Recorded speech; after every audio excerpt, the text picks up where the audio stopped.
and for my own purposes, this amount was not paid into the PHF.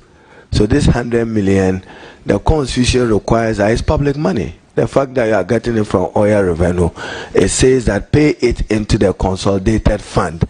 Now, why we are concerned and we think that the minister did not act in a manner responsible enough is the fact that this money was set aside in the name of Jubilee Holding, which itself has not been captured as a GMPC subsidiary as they report to Parliament. So where is this 100 million? It's in breach of Article 176 of the 1992 Constitution.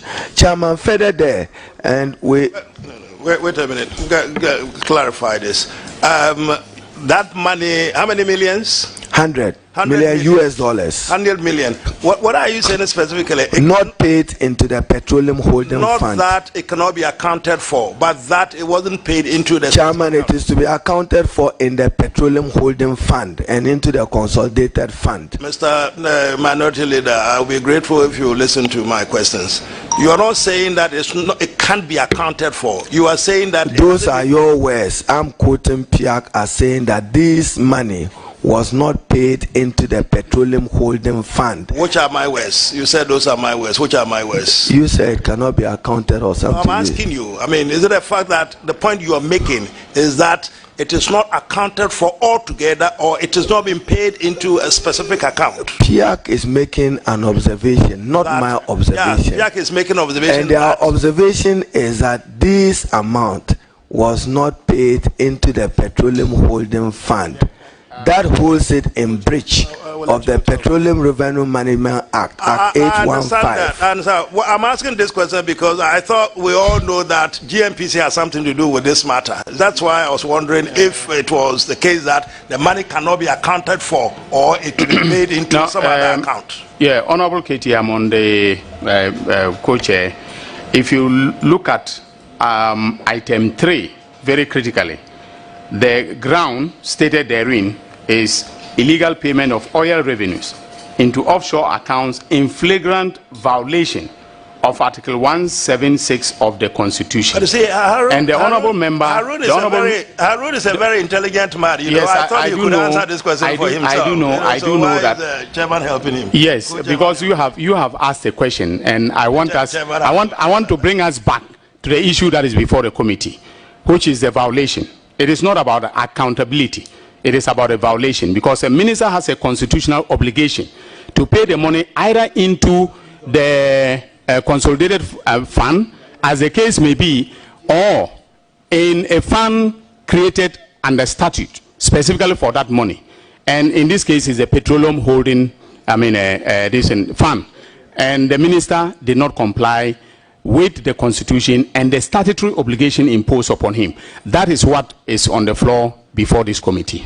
It is not about the fact that the monies were missing. So, Chairman, we are establishing that the minister did not demonstrate fidelity to the Constitution and fidelity to the Petroleum Revenue Management Act. PIAC further observes, and Chairman, for your committee to take note, that the proceeds of lifting by Jubilee Oil should be paid into the Petroleum Holding Fund, as the committee is convinced that the proceeds form part of Ghana's petroleum revenues. But Chairman, what is important again is that it states, and that's PIAC, contrary to Section 6E of the Petroleum Revenue Management Act 815 of 2011, capital gains was not assessed and collected by the Ghana Revenue Authority in the sale of the 7% interest by Anadaco in the Jubilee and 10 fields in 2021. That's significant loss of revenue to the government if it was not done, if capital gains was not charged on it. In his written response to PIAC on the matter, the Ghana Revenue Authority referred the committee to the Ministry of Finance. And for that matter, the minister responsible for finance must answer this, indicating that the ministry was exclusively in charge of the transaction. The Ministry of Finance was exclusively in charge of the transaction. The Ministry of Finance in turn referred the committee to the Ghana Revenue Authority for answers. So you see, 7% capital gains tax. You are asked to walk around Ministry of Finance and Ghana Revenue Authority in order to be able to establish that. Honorable Minority Leader, just for clarification, your earlier reference was to the 2020 PIAC report. Now you have referenced 2021. And now even 2022. Okay. Semi-annual report. One thing at a time. So the latest reference is to the 2021. No, June semi-annual report on the management and use of petroleum revenues for January to June 2022. Okay. So that is what you referred to earlier in the morning as the half-yearly report. Absolutely. Thank you very much. So, just for that clarification. And I would want that to be tendered also and marked. Yes. And then, Chairman. I think on the list on number 12, there is PIAC report 2022. The honourable member had referred to that. Is there another PIAC report? Yeah, he mentioned 3. So PIAC report from 2020, for which number, or which years are we talking about?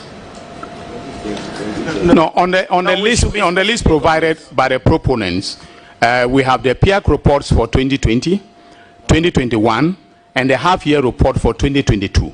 That is what is before this committee. Honorable Minority Leader, is that not correct? January to June, he said.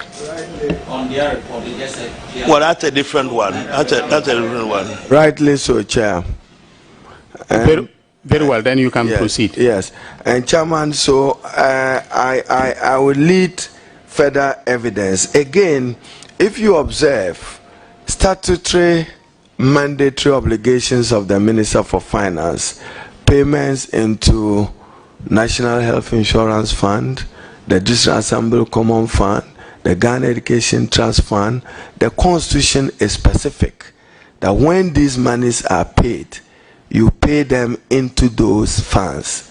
That is also in breach and would lead evidence, because I want to relate that to Article 176, and the evidence I'll lead will be releases he has made to these funds, particularly for this year, is incredibly disappointing. How much should go into statutory fund, even though he has those receivable. Particularly what I emphasized earlier, that per the ruling in the Kodo matter on District Assembly Common Fund, total revenue was properly defined, and therefore when you are doing the distribution, it should reflect it.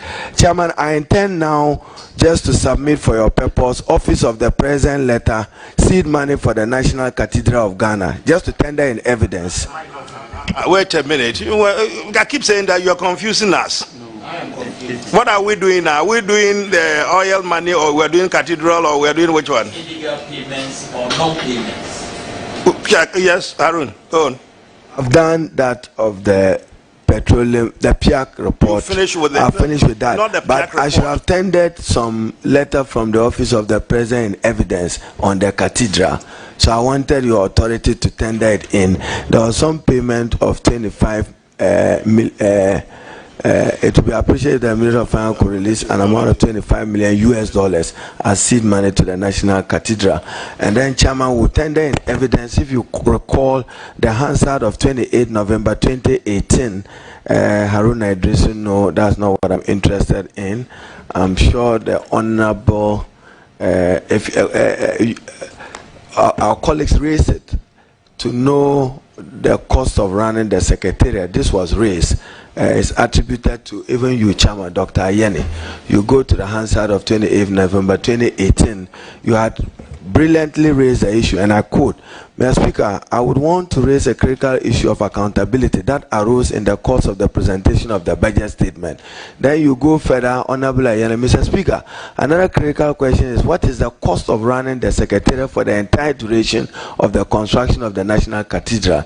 That has neither been stated in the statement of the Honorable Minister for Finance before this House, nor in the budget statement. So how were this money spent if they didn't have parliamentary appropriation? And that's the constitutional breach we are pointing out. So this one is not on petroleum. I just wanted to tender this in evidence for the purpose of your committee. And if I have your indulgence. No, that's fine. So what? You finish with the oil one? Yes. You finish with the cathedral? When you ask someone, when you use words like "so what," that's not good. Who said so what? You. So what? How do you mean just so said what? that. No. You said so what? About what? So what about what? You said it. I couldn't have because it's of no. You did. If after a submission you say so what? No, I couldn't have because it's of no. And it has no relationship, Arun. And Chairman, when what has no relationship? When you use words like that, the public aren't is you following. Listening to me? Anybody here recall exactly what I meant if I said it? So what? So what? Relating to what? I won't know. But I don't remember saying that. No, but I couldn't have said that because he hasn't said it. Honorable KT Hammond, Chairman, did you hear me saying so what? Yes, I did. But so what really you said so what with respect to the point that he made. No. So what are we coming back to? Yes. Okay, how could I say so what to you? What do you mean? I don't do that. You are making a lot of progress and say so what. No, maybe I meant that we finish with this and so what? Which one are we going to? Right. Okay. So yes. Okay. So we'll look at the issue of admissibility of those documents, but you've concluded on item 3, which is the illegal payments in violation of the Constitution and the statutes. Okay. Mr. Gabe Ochiridako, when he was on item 3, you had your hand up. Did you want to raise an objection? Yes, I wanted to, and I still do. He stretched it from Jubilee oil holding company, right, onto some other spheres, and I think that's where we have to be. To some other one? Other spheres. Okay. Including making mention of other statutory funds that have not been adhered to. And I think we really have to be careful, or else it becomes like a political platform rather than you having grounds and particular documents to support. But then he seems to be going outside of it all the time. And I think we really have to be... Bear with me. I think what I understood him, by reference to other statutory whatever he said was that maybe because this money didn't go into that account, we wouldn't have the full complement of what was to be paid to that. Is that what the point you made? Yeah, that's fine. You don't accuse anybody of any other whatever. So we would make progress with that. Thank you. All right. Very well. Honorable Atufosin, are you taking over? That's how I understood you. Okay. And the two documents. Yes, I'll come to you. The two documents tendered, are they in relation to any of the items in respect of which you have adduced evidence earlier? Yes, the cathedral, we had done that earlier. Okay, so that is item what? Documents I'm given. 2. Item 2. We haven't done 2 complaints. We did. Oh yes. Earlier. Yes. Okay. Yes. We are 6 and 7. Okay. So clerks, the clerk, committee clerk, ensure that this is marked in relation to. There's a relationship between 2 and 3. You see, with 2, you are saying that where did he get the mandate and authority from to withdraw these monies for the purpose of the construction of the cathedral? So it comes to 2, the unconstitutional withdrawal from the consolidated fund in blatant contravention of Article 178 of the 1992 Constitution for that purpose. I'm just relating that the points are related. But this was just submission of document to assure council that my first was to deal with the petroleum holding fund and 100 million being held in the name of Jubilee, and the fact that Jubilee Holding, for records before Parliament, has not been listed as a subsidiary of GM. We get that clearly and distinctly. Can we do this? Yes. Yeah. Let's go to this 7. The Honorable Ato 6. Huh? All right, let's do the 2. They were talking about 20 minutes. Let's take notes and then I think we'll find the 2 together. Notes, so and 6, then we can ask our questions later. Yeah, go on. Yeah. Mr. Chairman, there's a guy. Can you do that? alarming incompetence and frightening ineptitude, big English. Mr. Chairman, I will deal with items 6 and 7 together. So I'll address both together, so in the interest of time. Mr. Chairman, we in minority obviously sees ineptitude. In other words, inaction on the part of the government and the Ministry of Finance. Mr. Chairman, we say this because we strongly believe that one cannot or may not be able to stop crisis from happening. Obviously, excuse my French, shit happens in life. And when it happens, the most important thing is to... We don't speak French here. Would you try some English? Okay, I'm sorry to say that those things happen in life. And when it happens, you definitely have to deal with it. And how you deal with it is what matters most. First, we believe that when you understand the job that you are doing, early detection of the problem is important. And if you detect it early, you need to act on it. Your action or inaction can destroy the livelihood of the people that you seek to govern. Unfortunately, that is what we have seen. Mr. Chairman, in the year 2021, first quarter, end of first quarter, the Ministry of Finance published government fiscal data, fiscal and economic data. It was at that point that we in the minority saw that Ghana has found itself in what we call debt trap. Debt trap. And obviously, if the 2021 budget had to be implemented in the shape and manner that it was presented to Parliament, Ghana will find itself in an unsustainable debt. And obviously, the repercussion will be similar to what we are seeing today. We had then done a major presentation and then obviously invited the Ministry of Finance, the Minister of Finance himself, to appear or to take part in the discussion where we pointed out to the Minister of Finance. In fact, he did not attend himself, but he sent his deputy. So we noticed that our debt is unsustainable or heading towards unsustainable back in 2021 first quarter. We believe that as minority or as opposition party, our interest is not just to win election, but to contribute towards policy shaping and also to ensure that our people benefit from policies of government. But unfortunately, when we raised the issue, the government did not deal with the concerns. We had said that our debt at the time in 2021 was 80% of GDP. If you are to include the ESLA bond, the Dache bond, the Sino-Hydro bond, and if you are to include all of them at the time, Sino-Hydro loan, or butter trade, so they call it. Obviously, it will mean that Ghana's debt has reached an unsustainable limit. In fact, we had gotten to the dreaded 80% that nobody wanted to get there. We had recommended to government to seek help because the economy is sick, either to go to hospital or treat themselves at home. And we have said that if you are sick, you have to treat yourself at home or go to hospital. The hospital obviously is the IMF, or you treat yourself at home.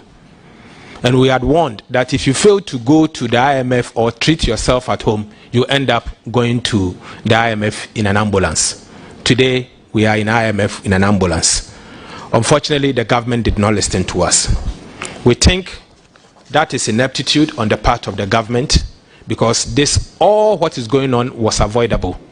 We could avoid it, and that is why we think it's one of the grounds.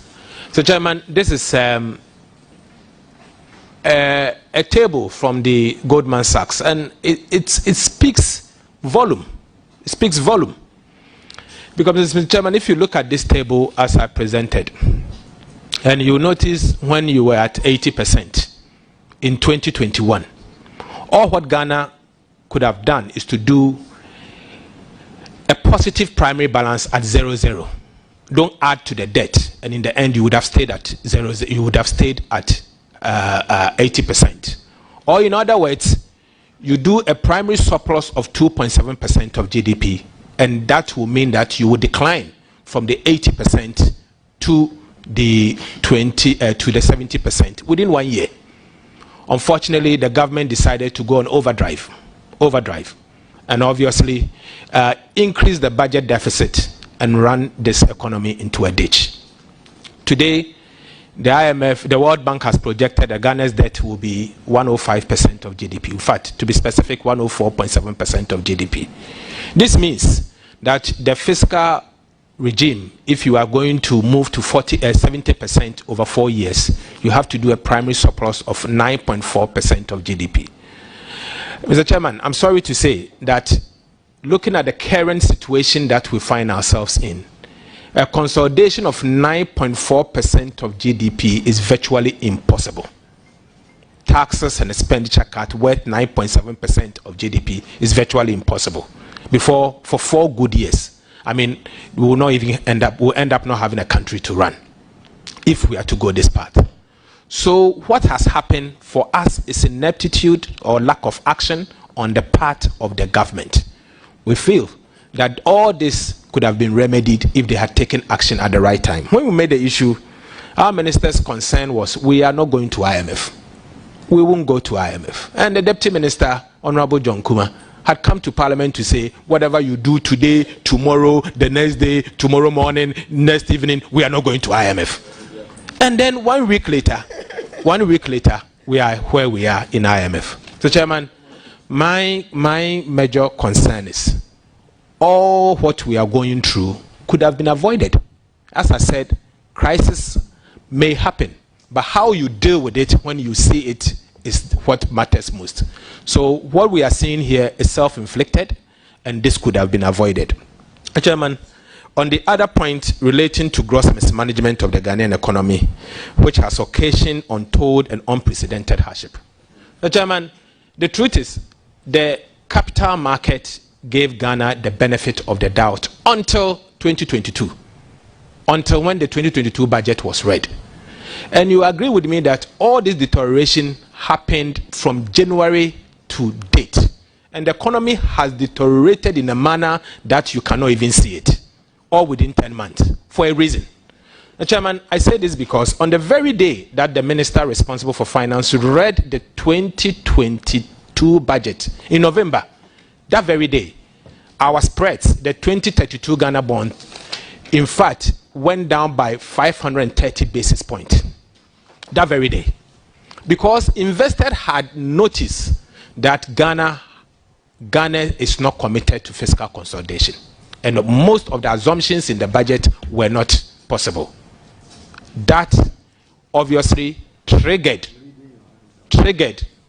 the capital flow reversals, because the market noticed that I won't be the last person to get out, so most people started getting out. The country started losing reserves, the currency started depreciating, obviously affecting inflation and everything else. So it started from 2022 on the back of incompetence and ineptitude. And that's why we are saying that all what has happened is gross mismanagement of the Ghanaian economy, and this is what has triggered the hardship in the economy. It's self-inflicted, it is an own goal.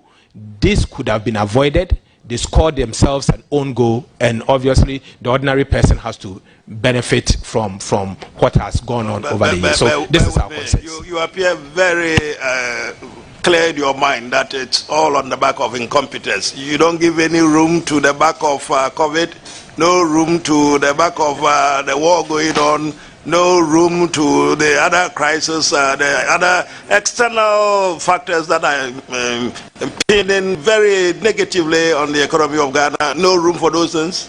I think it's a good point. Exogenous factors, as I said, are bound to happen. But what matters most is for you to deal with it and not to sit unconcerned for the train to come and kill you. All of this thing happened, but what matters most was what action did we take to remedy the situation. I have not seen one. I have not seen one. And I'm sure I'm not alone. Else we wouldn't have been where we are. You are throwing billions at COVID, but you see, COVID did not affect Ghana alone. It affects us a pandemic. So how come you run fiscal deficit of almost 17% whilst your neighbors are doing 7% of GDP?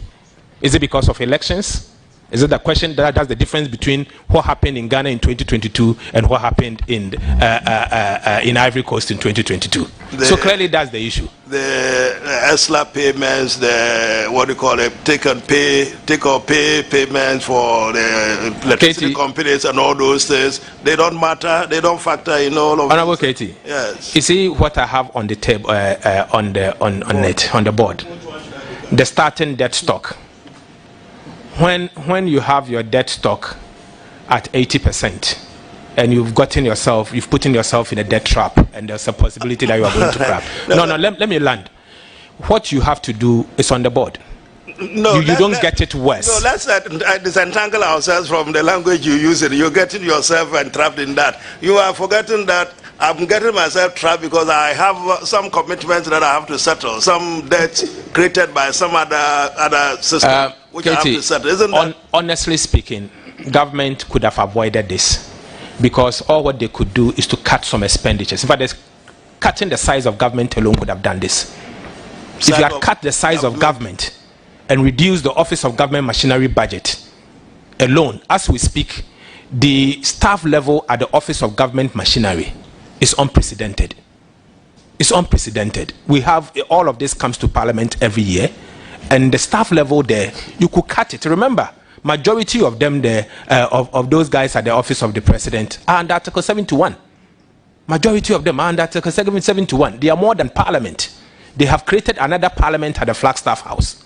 So you could cut it. I think we can limit the exaggeration. They have hyperbole and all those. We can limit it. I think unfortunately, you called for it because we don't. No, because you gave other examples that could have exacerbated the situation, and he's trying to give you counter examples to show why, if management had been done efficiently and effectively. Yes. The point you made about parliament, creation of other parliaments, what I meant by hyperbole, I mean, there's no other parliament except this particular one. Well, basically, he's talking about the numbers. Chairman, and Chairman, to remind the Chairman that just the point that the Honorable Atuforsen is on, calling on the minister has not been competent enough. In 1999, probably, Katie would have come to Parliament subsequently if he was not there. Victor Salome had come to make a statement on the economic situation in Ghana. And when I say they are making a dichotomy, at the time, their numbers were not even as significant as our 137 that they say they won't respect today, with very low numbers. Dr. Kwenedu Apreku Who is not respecting your numbers? No. Your numbers are ranking member of finance just like him moved a motion for our Minister of Finance to resign because he was not competent. So you cannot approbate and reprobate. I just wanted to put that in emphasis. Thank you. The Honorable Katie Hammond, you are harassing the witness. Mr. Go-Chairman, you are not. You are harassing the witness. You are not quote unquote BHA whatever properly, Mr. Why? Why? How can I harass the guy sitting down there? We are here because of the numbers that he says we are not respecting. If we had the proper numbers, you think we'll be sitting here? I'll be sweating like this. So what do you mean by we don't respect your numbers? Very well, honourable members. The Honourable Atuforsen, are you done? Are you done with the presentation of your evidence in relation to items 6 and 7? Mr. Chairman, to conclude on my presentation. Very well. I am a strong believer of the fact that all what we are going through as a country is self-inflicted. It could have been avoided. So, Chairman, today what Ghana needs most is what we call confidence. The market wants confidence. Businessmen want confidence. In fact, the international community wants confidence. The key point here has to do with confidence. I think the time has come for our minister to step aside to give the country a new breath. It doesn't mean he has not contributed his quota towards the support, the running of the country. He has. But the time has come for him to give the country an opportunity to recover. Him leaving, and I want to play to him that even the watch seller on the street want him to go. His own party people want him to go. They may not be able to say it, but they want him go. So please, when you are confronted in a situation like that, that everybody thinks that you have to go, we in the minority have no choice than to say that the time has come, and we've laid our grounds. The grounds are technical. They are grounded in evidence. We have shown our evidence. Yes, when Honorable Ejapamesa raised the issue as to whether IMF had sanctioned him. But let me say, the misreporting he did was not to IMF. The misreporting was to Parliament of Ghana. So IMF will not be the one to obviously take you through some punishment. It is us. You have breached the Fiscal Responsibility Act, and I have said, and we have said as a group minority, that this is the basis why we think the Minister of Finance must give Ghana a chance to recover from this mess. Very well. Honorable Minority Leader, are you going to add to that? Or? Yes, I will just conclude on item 6. Just build on what he said. Now, when you say excruciating cost of living crisis, Chairman, as you may recall with your members, the President of the Republic himself, Nana Addo Dankwa, had cause to address the Ghanaian citizens. And he said that we have an economic crisis. Now, he also spoke about inflation at levels not witnessed in the last 40 years. Now, what that inflation has done today, yes, I'll paraphrase the President for him. Counsel, you are not supposed to interrupt the witness. Give me a copy of the President address to the nation. I have my copy. I'll quote it for him. I'll quote it in evidence for him, what Nana Addo Dankwa himself said about, about inflation. It's in the second page. So, Chairman, I'll come to it. Now, when you have inflation at 40.4%, and Chairman, the essence of this hearing, as you recall, is to make sure that we are not surprising the minister. So, I'm tendering in evidence again prices of goods December 2016 to November 2022, which is part of what I gave you in the Hansard. So I may not even need it. Once you admitted the Hansard, that is fine. When you have cement, which used to buy at 18 Ghana cedis, now 95. You see, the incompetence is side that a contractor today who is not being paid by the minister is enduring additional costs in respect of procuring cement and iron rods. What will they do?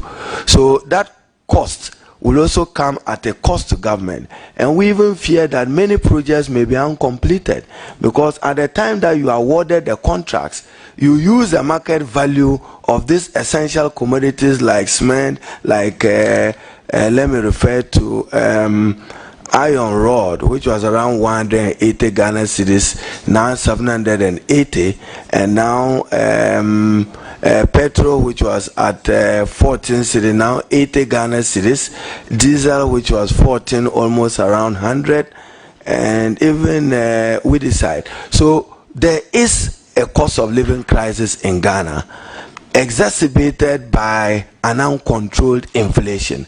And we think that the Honorable Minister for Finance must be held responsible for that. Exogenous factors, yes. That's why I asked the rhetoric question that did you borrow to support the war in Ukraine? Because much of our problem is that you have borrowed excessively, making Ghana a debt-distressed country, unsustainable debt. And Chairman, again, in evidence, I'm sure somebody misled even the President when the President categorically said that there will be no haircut. Why President appoint ministers is that you give him good advice. I'm not sure the President was advised properly to have been categorical that there will be no haircut. Has there been a haircut? Whatever that means. If there is tomorrow, my God is my Baba. Nobody's cut you my hair. you have no hair for a cut. So which one is that? Yours, you fit a guy and pay something on your hair. The chairman, he will get a shave. So or his beard. We are saying that someone must accept responsibility. You see, it's the borrowing. But the point you make is crucial. Let's get it. Yes, so that's why. Has there been a haircut of any kind? The president said there won't be. You said I'm aware that Ghana is drifting towards a restructuring of its debt. Our own speculation. I am not a speculator. You know that. Let's get to facts, please. And I say I am not a speculator. You know that. I'm saying that Ghana is inching towards agreeing with its multilateral, bilateral partners. Arun, I object to that line of you are a big boy in this country, so when such statements start emanating from you, it might, I'm not sure about repercussions. So can we just leave it at that? If it's a speculation that it might lead to this and this and this and this and that. No, but you see, Chairman, Chairman, Haruna Iddrisu, the evidence that you have presented since morning points towards your point about us inching towards that situation, and therefore it is not merely speculative. It's based upon the situation of having a debt restructuring that will lead to a haircut. That's basically what he's saying. So he's standing on the back of the evidence led this morning about the state of the economy. Chairman, I will just even end why your committee must take interest in hearing me. You have a country's pension regime, which pensions law and regulations provides that 70% of pension investment are invested in government securities. That has been done. If those securities are threatened, who are we to hold responsible? Because the law provides. And then you have a financial system. You've done cleaning of banks. You may head towards even banks not being able to sustain their liquidity, because many of them invested in those securities. The consequence of a restructuring may destabilize the whole financial system of our country. And I'm just saying that when it comes to pensions and savings, I am concerned of the income and social security of aged persons who are no longer working, who are subjected to ill health and others. So, Chairman, when we say that cost of living and hardship, we're also concerned about what happens to the investment of persons associated with pensions, and even the financial viability of Ghana's banking sector with the kind of unsustained debt and the attempt to deal with it. And we think that the Honorable Ken Ofori-Atta must be held responsible to that. Okay. So I'll end there on on the 6th. Okay. Are you now going to deal with 1, or should we take a round of questions on 6 and 7 before we proceed to your dealing with 1? I want to be ending it here. So deal with 1. Will you deal with 1 or not?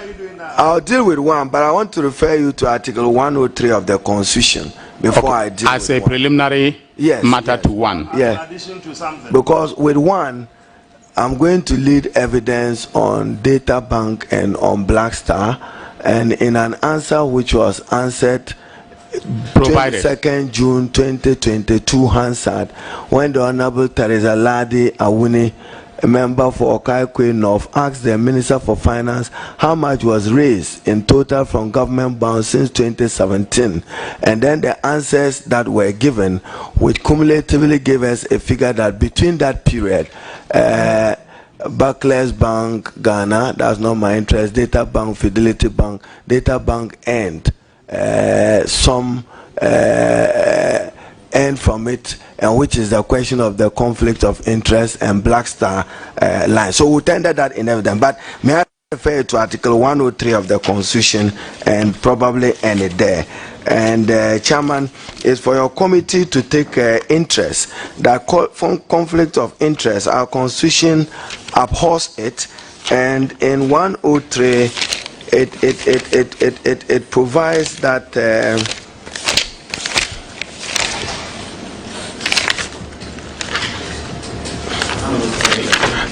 103 maybe 1033. Yeah, I'm interested, but I'll come to 1031. Parliament shall appoint standing committees. That's not my interest. And other committees, such as your ad hoc committee. And it says that the committee of Parliament shall be charged with such functions, including the investigation and inquiry into the activities and administration of ministries, departments. You see, so we must be interested in who issued bonds, who were bondholders, who got what, and who was where. These are all questions that we must answer to in order to satisfy ourselves that conflict of interest, which engenders corruption, was respected. So I end it there, and that would be my submission. Thank you. Honorable Minority Leader, Council, I'll come to you. Honorable Minority Leader, the Hansard that you referred to contain the answer of the minister regarding the question of payments to companies that were related to him. Is that right? Yeah, including data bank. Okay. And so when you people use words that allegations, how can ministers' answer to Parliament be an allegation? That means a statement of fact. No, we agreed here that these are grounds.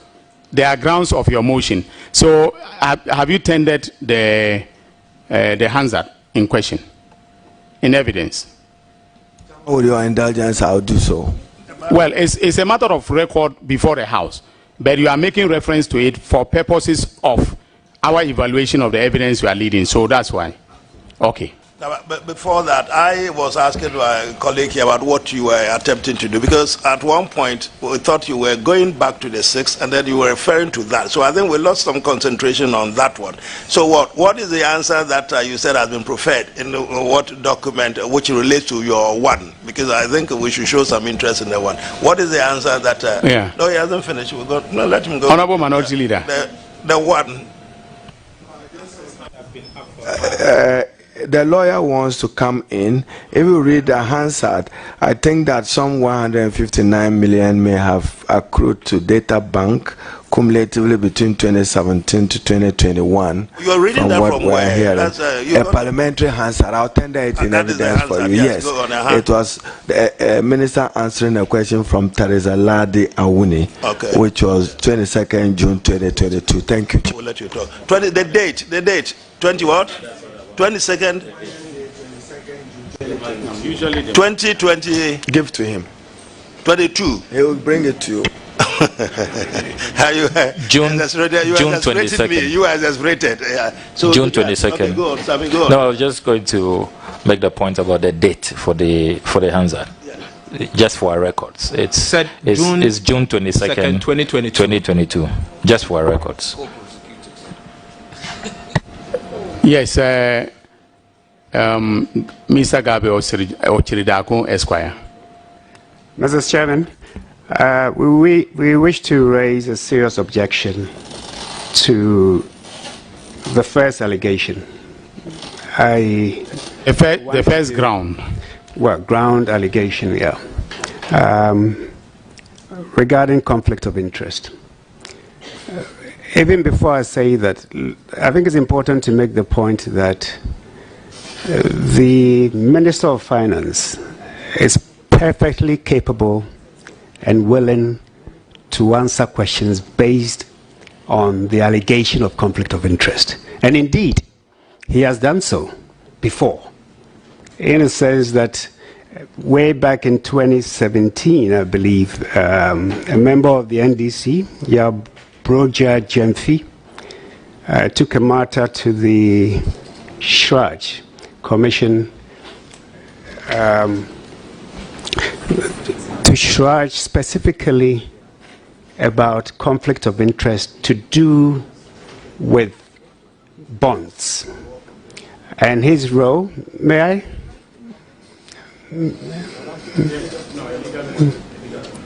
May I? Yeah. This was in 2017, and the matter traveled as far as to the Supreme Court, and the Supreme Court ruled on it. Our issue is that if you go into Article 284 of the Constitution, and Mr. Chairman, I'm not here to question how Parliament or its committees. You are here to do your client's bit. No, go on with so I just want to make that point. If you read Article 284, with your permission, it says, a public officer shall not put himself in a position where his personal interest conflicts or is likely to conflict with the performance of the functions of his office.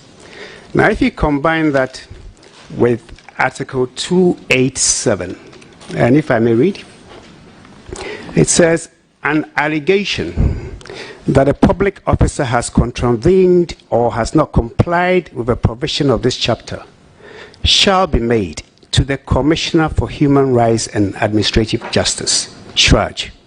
And in the case of the Commissioner of Human Rights and Administrative Justice, to the Chief Justice and the rest of it. But a relevant part is that when a public officer is to face any charge or any allegation or any ground of conflict of interest, it is SHRAJ that the Constitution says must deal with it. And if I may carry it a little further, there's a case that I think we're all familiar with, Okujetu Ablakwa number 2, and Attorney General Obechabe Lamte number 2, 2012 Supreme Court report at page 845. And just for the purposes of this, let me just quote. And this was JSC Brobe. The complaint of conflict of interest made by the plaintiffs against public officers or the officials of the Lands Commission and those of the Ministry of Water Resources, Works and Housing would be dismissed because specific remedy had been provided under Article 287 of the 1992 Constitution, which required complaints of conflict of interest against public officers to be exclusively investigated by the Commissioner for Human Rights and Administrative Justice, and in the case of a complaint against the Commissioner for Human Rights and Administrative Justice, by the Chief Justice. So that he laid down his 7 guidelines. Yes. He laid down his 7 guidelines. I think we're taking notice of that. What is the point that you make on that? So, like I said, to go back to the point, the Minister of Finance has gone before SHRAJ, where SHRAJ investigated an allegation of conflict of interest and ruled in his favor. Even when this matter was challenged, he went as far as to the Supreme Court. He is not afraid to deal with any matter of conflict of interest. In fact, he's more than competent and capable, and he believes that he has... Is that we don't have the jurisdiction to deal with that matter? Absolutely. All right, that's fine. Absolutely. Let's see. And I think that this committee should take full knowledge and cognizance of the fact that it is a constitutional matter. There are appropriate forum, and that appropriate forum is SHRAJ, not Parliament or a committee of Parliament. Okay. Council, 2 questions. The Honourable Minority Leader referred to the functions of committees under Article 103, Clause 3 of the Constitution, which includes the powers of investigation into the activities of ministries, departments, and agencies. Now, would you consider transactions involving the finance minister and related companies an activity of the ministry? So that's my first question. Second question, I want you to avert your mind to Article 287 that you have cited. In that article, in terms of its own internal logic, all right, if there is a written admission by the person alleged to have engaged in conflict of interest, the investigative power of SHRAJ does not arise. So would you consider the subsequent statement that was made in Parliament as a written admission of the contravention by your client?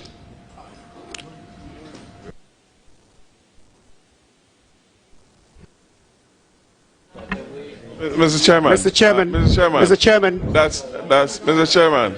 Mr. Chairman, with some clarity. answering a question on the floor of Parliament, does it amount to an admission of the fact of conflict? No, I will add to this. Mr. Honor, I wanted myself to be very clear about the nature of the question you put to counsel and whether he himself appreciated the question, not the import, but the question, because I wasn't so sure. Yes, I have. I appreciate it. The point that he made. Yeah, okay. So I appreciate it, but I do not agree with it. But I appreciate the question. I would want you to answer that to the appreciation of the committee. Absolutely. That is. Like I said, I'm not here to question the workings of this House. Not at all. I'm here to state a constitutional. Go on. I'm here to state a constitutional position. Sure, but Mr. Co-Chairman, that's my counsel. Mr. Co-Chairman, I think the point that is troubling my colleagues here, I see that everybody is on this app, is this, that the finance minister came to Parliament to answer to a specific question. Yes. Did he come to make admissions that he is benefited from,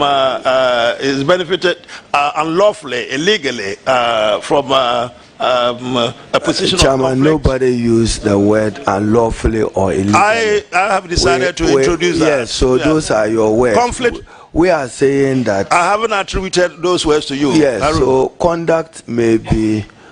And Chairman, when I relied on Article 103, lucid explanation from him on Article 287 on jurisdictional issue and quoting Justice Brube. That's for your committee to decide. Sure. But my understanding is that this committee is not only to hear us, you have the power to do further inquiry into all borrowing government debt. Who got what, when, and how, and who was in what position. That's what I'm submitting. So don't just take it on the face that... I don't believe that we have that wide spectrum. No, I think so. You can say you don't. Okay. But I think so that, for instance, all the domestic bonds we are done through book building, Euro bonds, who got what? We must be interested in it. And whether in your inquiry it engendered conflict of interest or not. I'll leave it there. So thank you very much. No, we need to get you. I admire and respect his reference to the constitutional Supreme provisions. Court. Lucid, as I said, lucid. Yes. But that is for your committee to decide whether you have jurisdiction or not, guided by the Supreme Court ruling. But mine is that this committee is clothed with authority and mandate to probe wider, to understand that whether in these instances of borrowing, persons in public office directly or indirectly benefited or not from those transactions. You say your number one ground, you call it grounds. I have a difficulty describing this as grounds, but ground, despicable conflict of interest, ensuring that he directly benefits from Ghana's economic woes. So Ghana's economic woes from Kwame Nkrumah's time, I take it, as his companies receive commissions and other... Honorable Ketiamon, are you rewriting the ground? Because you are adding from Kwame Nkrumah. There is no from Kwame Nkrumah. It doesn't stipulate. Yeah, it doesn't stipulate when it started. Ghana's economic woes. Yesterday I was reading a case and was referring to Ghana's woes in 1972. So which one are we talking about? You said Ghana's economic woes. There is a reference. There is a direct reference to the actions of the finance minister in item 1. Yeah, but that's what I'm reading, and he said that economic woes. Yes, so what is the reference point of our woes? We'll deal with that. That ensures that he directly benefits. Yes, who is he in this context? Directly benefits. Companies receive commission and other unethical advantage, particularly from Ghana's debt advantage. And you're saying that we should throw through all the books, all the bonds, and then to come out with where his company has benefited? No. Sammy, I haven't finished. Sammy, we've got to be careful. So thank you, Chairman. He said that, come on, listen, when chairman is talking, I think he has the liberty to complete whatever he wants to say because others well, yes, co-chair, yeah, co-senior chair. Okay, well, you are my senior in parliament, but you are my junior at the bar. Also. When were you called to the bar? I was called to the bar in October 1995.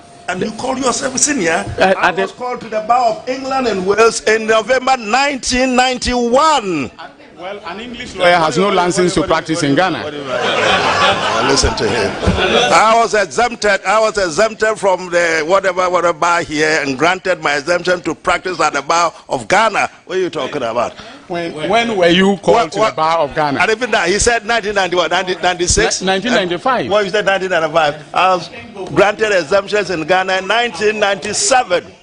You don't take me for a baby. 1991, where was he? So you are 2 years. You are 2 years my junior. You are out of order. Completely out of order. Yes. Okay. So what the point that you were making is that you think that by this remit, everything is encapsulated. I don't seem to understand. You know, we can't go through all of that. I raised the point, and then I raised a point of conflict of interest in our ground one. Then I heard Gabi, counsel for Ken Ofori-Atta, make reference to a lucid judgment and constitutional matter on jurisdiction. But you have ended it all. Could the appetite for borrowing have been a function of an incentive because other institutions and bodies were gaining from it? Chairman. Yes, I will come to you. I think the honourable member has a point to make. Yes, Honourable Kwame Yinodu. Right. Thank you very much. First of all, I want to find out from the sponsors of the motion if they have actually exhausted their points. If they have, I think you asked us to hold on with our questions. Then you can now allow us to ask the questions. Now, to me, if you would be aided, I think that all these other constitutional provisions that you cite, we are coming under Article 82. And Article 82, the motion has been moved. Amongst other things, these were the reasons that the sponsors adduced to actually support their point. And Mr. Speaker had referred these matters to this committee that we should deal with these matters. Now, we are making an attempt to actually import other things. They have stated their grounds, and they have spoken to the grounds, and if they say they have finished with their grounds, it shouldn't be the duty of the committee to actually find out what else are you bringing along. If that is all they are saying to their let's get it right. The reason why this matter is debated is because counsel raised here a constitutional argument. Listen, we are bound by the constitutional imperatives. So, well, the Parliament of Ghana is bound by constitutional imperatives. For that matter, this committee. So, if he's right, he's saying that that matter can't be discussed at all. That's the point that he's raising, if I understand him. That even though it is raised here, if he is right by the objections is raised, well, they may have raised it, but it shouldn't factor into our equation, and that we disregard that one and deal with the other matters. I suspect that is the point that you are making. Mr. Chairman, that is the point that I'm making, but I think it's important as to whatever happened in Hansard. If the Minister of Finance was called by Parliament to answer a question, let's try and create a distinction between that and facing a vote of censure. Specifically on the issue of conflict of interest, let's try and draw a distinction. Being asked to come and answer a question in Parliament is different from facing a vote of censure on a specific charge or allegation of conflict of interest. And I believe that if we are going to look into this matter, then respectfully, this is not the right forum. And I think my point is clear. And I saw my good friend Okudzeto Blackwell actually nodding to it, so I'm sure. Well, I don't think that he was nodding in agreement. I'm not nodding in agreement. Well, for the record, I wasn't nodding in agreement. But in the mention of your name? Was that to the mention of your name? I was just confirming that indeed that was a matter that we took to the Supreme Court in a conversation here. So yes, I know the case. I took the matter. You respect the case, and it was a matter that has been well established, So I was just confirming that. But Mr. Chairman, I don't think that council should now get into my head and be guessing why I'm nodding. Well, I hope there's space. Thank you. Honorable Ahiefo. Co-chairs, thank you very much. I guess we are at a stage where an objection has been raised. The record is very clear that a motion has been moved on the floor of Parliament based on 7 grounds. Now, by Article 82 of the 1992 Constitution, particularly 82(4), the minister is supposed to be heard in defense during the debate. Instead of the speaker, the minister coming to the floor of Parliament to be heard, it was referred to a committee. So we are supposed to give a hearing to the minister responsible. If you give the opportunity to the minister responsible to be heard based on the grounds referred to the committee, the minister is at liberty to tell the committee that this matter, he wouldn't want to be heard on it because the committee doesn't have jurisdiction to it. And that will form part of our records. It can form part of our records, and then we'll report to the plenary section that yes, among the grounds referred to us is ground 1, which states clearly that despicable conflict of interest, ensuring that he directly benefits from Ghanaians' economic woes as his companies receive commissions and other unethical contractual advantage, particularly from Ghana's debt overhang. So it will form part of our record that regarding this particular issue, let me land. Well, regarding this particular issue, the minister doesn't want to be heard on this, and nobody will force the minister to be heard. No, it doesn't work like that. We heard your point, Mr. Co-Chairman. This is a matter for us, a committee, to decide. Council is raised a constitutional point. Right. Now, constitutional for Parliament operates within the ambit of the Constitution. It's a very serious point this is raised, buttressed by a decision of the Supreme Court. Yes. It says that this matter should not be before us. Simplicity, that is his point. Yes, so we have to decide whether he is right or not. Okay, I think we can, so, we can decide that in conflict. One second. I disagree fundamentally with a colleague when he suggests that we should leave that to the minister to say to us whether he wants to respond to that or not. He can't do that. It's not for him to tell us, well, if he says he will not respond to anything, that is fine. No, that's fine. But on this one, constitutionally, the argument by his lawyer is that this committee cannot deal with that. We will take a decision and tell the plenary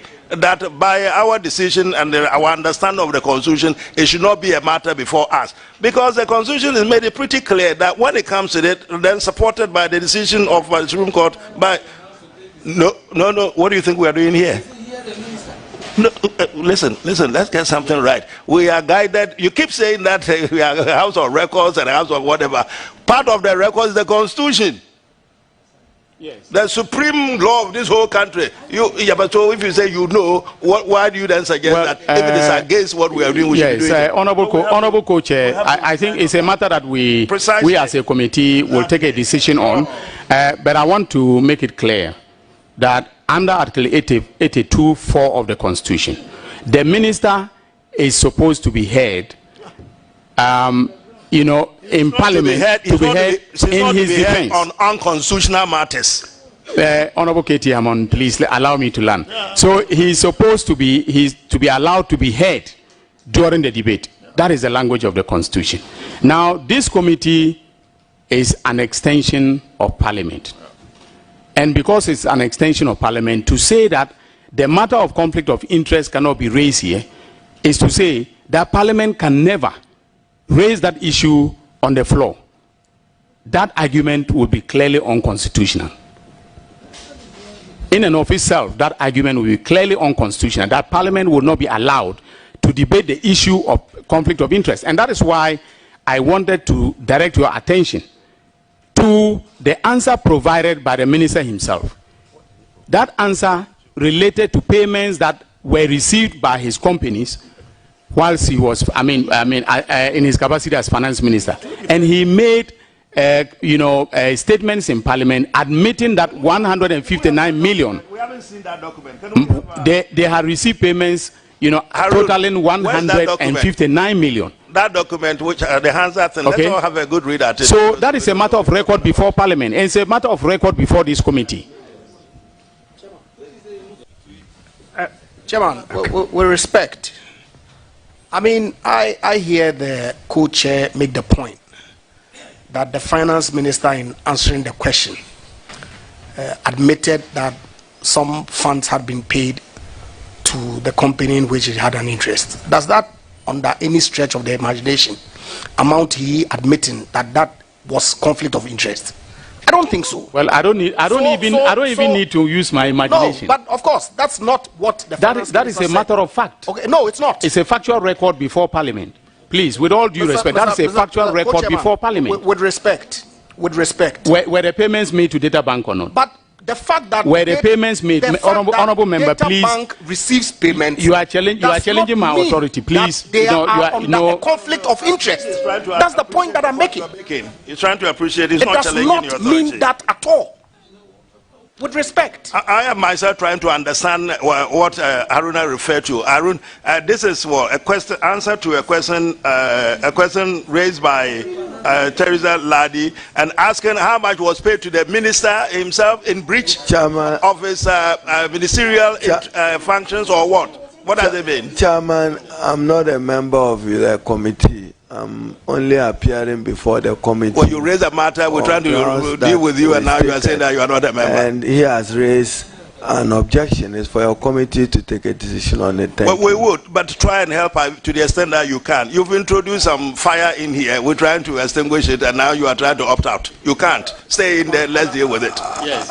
Opt out of what? I tendered that in evidence, and I've even expanded your remit that per Article 103 of the Constitution, we should be interested in who did what. No, so that's within the mandate of it. Honorable Minority Leader, with all due respect, because you have tendered the evidence, we are allowed as a committee to obtain your assistance in explaining the relevance or otherwise of the evidence that you've tendered, because the basis of admissibility of evidence is relevance. So if we can ask you to draw the linkage that you are trying to establish, that will be very helpful to the committee. Because, Mr. Chairman, you yourself keep saying that he's made some admissions, so you are holding him to his admissions. So we're trying to make sense of it. To what extent does this constitute admission of guilt? Chairman, I've submitted it to you. Okay, let me hear, Chairman, and you may do. Suggestion. Co-chairs, may I plead with you that this objection that had been made, maybe tomorrow morning, the committee will meet in camera and advise the co-chairs.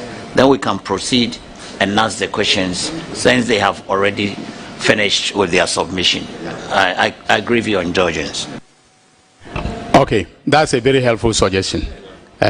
Honorable members, I think. Why should that be tomorrow then? When the other members are gone, cameras are gone, we will be here. We will be here to deal with this matter. We won't leave it to tomorrow. So. Okay. So.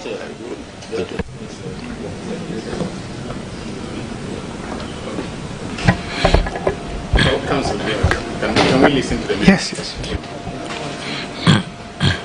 Chair, I think it's important to find out if the answers provided by the Honorable Finance Minister on the 22nd of June, which has been tendered in that Hansard,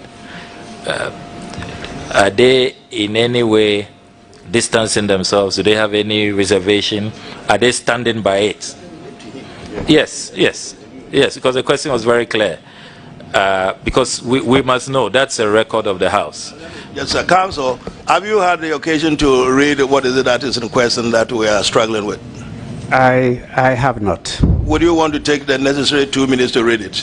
I can do, but I think it's important that we draw and maintain that distinction.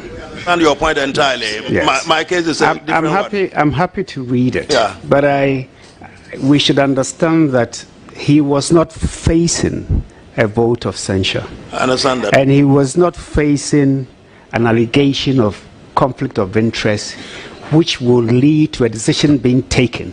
I understand that. Whether or not he should be removed. I understand all of that. I wanted you to be able to read it, confer with him whether he knows what is in here, so we can at least make whatever argument. Very well, very well. Let's pass it on. It's only a short whatever, so pass it on to him. Let's see if... No, it's marked, so he can... so clear with him if he's aware of that. So, Chairman, whilst he's at it, I'm sure for today, me and I'll lead evidence only on one other item. Debt. Debt, national debt. How he has tried the economy with national debt. Oh, Chairman, we can leave it here, but he's raised an important constitutional matter. It's for your committee to do further inquiry, but limit yourself, as he has said, within the limitations of the Constitution. Well, if we want you to whatever help us, we will tell you. For now, I think you can relax. Okay, so yes, honorable members, do you have questions for the two witnesses? Honorable Ejapa Mensah. Oh no, Honorable Okucheto, you had your hand first. Yes. Yeah, thank you very much, Mr. Chairman. Mr. Chairman, I would like to begin with the National Cathedral,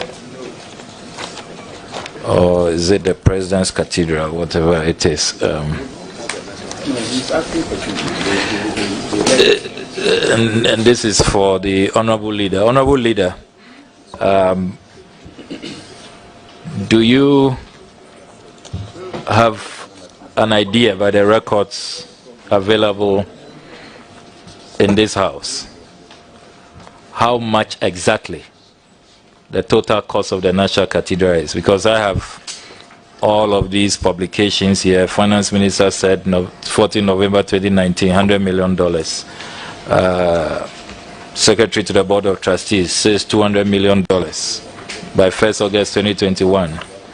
The Chairman of the Board of Trustees, Professor Opoku Onyina, says it's now $250 million by 6 September 2021. And it shot up to $350 million. Ricardo de Eca, the contractors, also claim it's $400 million. All kinds of figures escalating, appears to be a moving target. Do you have an idea how much exactly the National Cathedral cost? Chairman, the honorable member should appreciate why we are here. I may not have the cost of the cathedral. I'm concerned about how those monies were spent. Was it with the authorization of Parliament or not? Was that expenditure in accord with the Constitution or not? Knowing myself, and let me use this forum, Chairman, to point out clearly, because I share the same burden with the Chairman, a respected Ahmadis. Wholeheartedly, even me, I'll contribute in supporting a cathedral. I don't have any problem with supporting persons being given opportunity to worship their God and know their Lord. I have no difficulty at all. But should it be done with public resources or with private resources? And my view is that if it is to be done, even with public resources, come clear. Let us know the cost, value for money, where the money is coming from, how much is dedicated, and let Parliament give approval for it. So let nobody go and say that Haruna Idrisu, minority leader, and the Honorable are forcing against cathedral. No, we are consummate believers and respecters of freedom of conscience to exercise the right to freely practice your faith. But in establishing it, let's honor God in a manner that is honorable. How much are you spending? I can provide that details. I don't have the drawing. I'm not a quantity surveyor to know that. But I'm saying that how was the money spent? And then when I drive there every day when I'm coming from work or when I close, how much money you have poured on the ground? And when you say chairman, they will say you are adding new additional issues. It's like Agenda 111 hospitals. If you go around the country, contractors have just taken money from government and abandoned site. Some of them, grass is still at the sides, grass. Yet monies have been released for people in the name of going to build hospitals for the Ghanaian people from taxpayers. We shouldn't take the public for granted. So when you pass by a cathedral, be interested in how much money have been spent and the state of work of the cathedral. So, when there is a church ceremony there tomorrow, I'll attend and I'll sing "It Is Well," but not and it to be well, but not to create an impression as if we are not for it. No, we are saying that was authorization given by who? By Parliament. And I refer to Dr. Ayeni's own comment when we're passing the budget for that particular year. I mean, what you must do is let's know allocation. Then we know when those releases are done, nobody will raise an issue. So thank you very much. I'm sure, Chairman, if there are any further questions, we'll be happy to answer them. The Honorable Samuel Okudzeto Ablakwa still has some questions. How many questions do you have? About 6 questions, Chairman. About 6 questions? Yes. On the National Cathedral. And the cost of living, the alarming incompetence. Limited yes. to 3. Yes, but on each item. Honorable Imedu. I'm dealing with 3 items. It was that you answer. I mean, you asked 3 questions on each of the items. So since they combined 2 items, we can do 6, can't we? Yes. Yeah, Chair. Thank you very much. The Honorable Atufosin, still on the National Cathedral, you indicate that Article 178 has been breached. There was no authorization by Parliament. I have heard some government communicators say that perhaps the finance minister can come under contingency and do what he has done. Is that a view you share? There's a contingency fund under our constitutional arrangement. Allow a finance minister to do what has happened in this instant case. Thank you very much. I'm not aware that a contingency fund in particular can be used for such a project. The Constitution is clear on how contingency fund can be used. And for the minister responsible for finance to be able to use the contingency fund, he will need the approval of the Finance Committee of Parliament. You recall that during the COVID era, the finance minister appeared before us, got approval under the constitutional requirement of the contingency fund, and Parliament approved. So I am not aware that the Ministry of Finance appeared before the Committee of Finance, of which I'm the ranking member, and we consider such a thing. So obviously it can be contingency fund. Chairman, just to add up, is Honorable Okudzeto Ablakwa, why do you have to budget for a cathedral? 3 economic reasons. It is a phase-out project. You cannot finish it in 1 year. So every year you must budget that I'll spend X amount to get to this level of the project. So once you conceptualize it well and cost it, then you know a project will be completed in 18 months, 24 months, and then you are able to follow. So it's important that it is budgeted for. It is equally important that Parliament annually approve the budgetary allocations, because for this year maybe you perform up to 30% level, the following year you add up to 80%, and then you keep it going. So if you are talking about contingency, the danger is that if tomorrow you don't make provision for them for contingency because you have floods in the country, what happens to the project? Must it come to a standstill? So get it well, start it well, and end it well. That is what we are saying.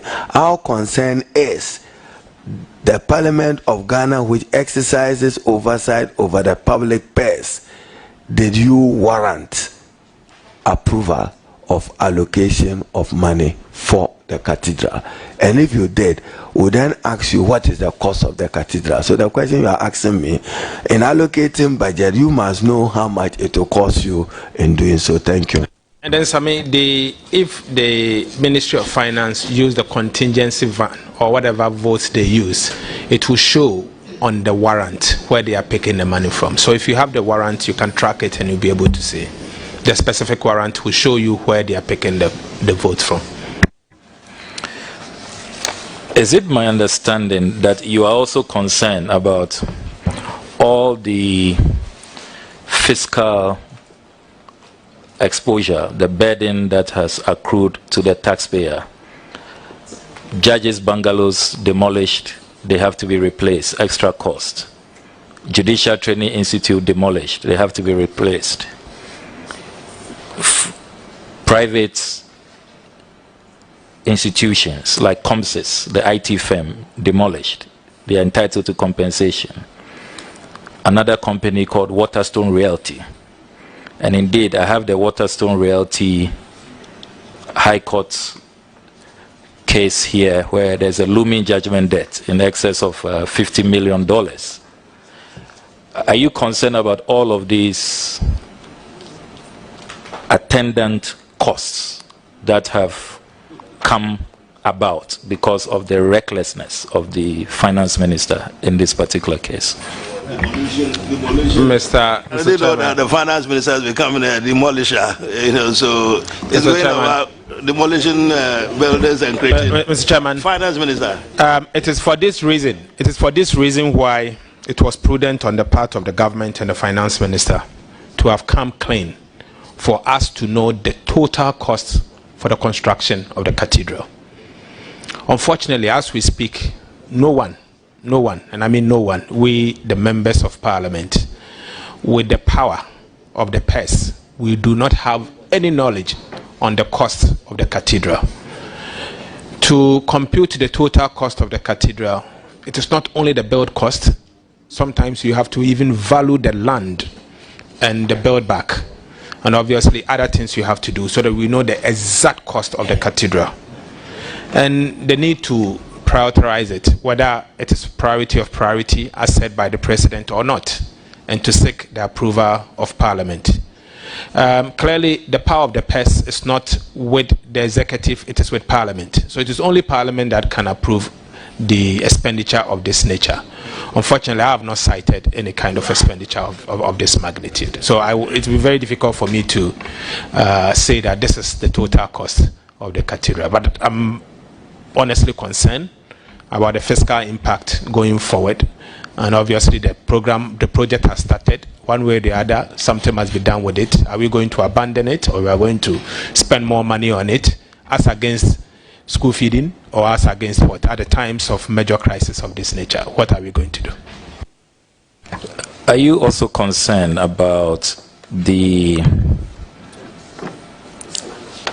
contract to Sir David Ajay, the architect, who we are told that we owe $23.75 million on this National Cathedral project, which is now a burden to the taxpayer? Has this come to your attention, and are you concerned about that?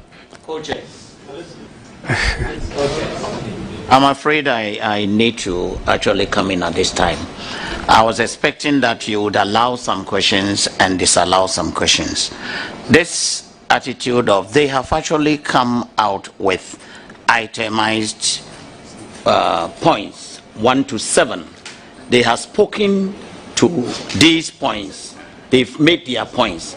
This attitude of this style of questioning, of filling in gaps or things that had not been adduced by the proponents of the motion, I am uncomfortable of that. I am very, very much uncomfortable. I accept it entirely. Sammy, you see, that is the whole business that we were worried about. You see, it looks like we, as part of the committee too, are helping them with some more evidence. Not our business. They are the proponents of this. They have come up with their evidence. Maybe we'll restrict ourselves to what they have come up with, not the other bits. See, that's why I confiscated one of your documents. So let's see. Anyway, you've asked so many questions. We're tight. Mr. Chairman, is that his form of re-examination or something? It's getting, everybody's complaining now, so it's getting uncomfortable. Let's see how you go back. He's asking follow-up questions with respect to the payments, all payments in connection with the National Cathedral. Full picture. It's important to have the full picture. So it's not a re-examination. Yeah, this is about the National Cathedral. Mr. Chairman, we object to this strongly. If he can hold a press conference to deal with those matters, but I think that we are here for a specific reason. Grounds have been stated. Let's stick to that. You know, we are not here for it's not a political platform to make some political pronouncements. These are serious allegations. Please. He will not teach me how to do my work in Parliament. No, this is Parliament. You won't teach me how to do my work. Let me finish. No, he can't come here and throw his weight about. He can't teach me how to do my work. I take strong exception that I should go and hold a press conference. Please. I'm only 78 kilos. I'm not going to throw it around. Please. I won't accept that. Yes. And you are not the chair. You don't tell members of Parliament what to do. That's fine. So, I mean, we appreciate the point you make. I will do my work. I'm not going to hold a press conference. You will not teach me how to do my work. Yeah, so I think we made the point. There have been quite a few questions already. But if we don't have, well, we're listening to the tenor of the next two questions.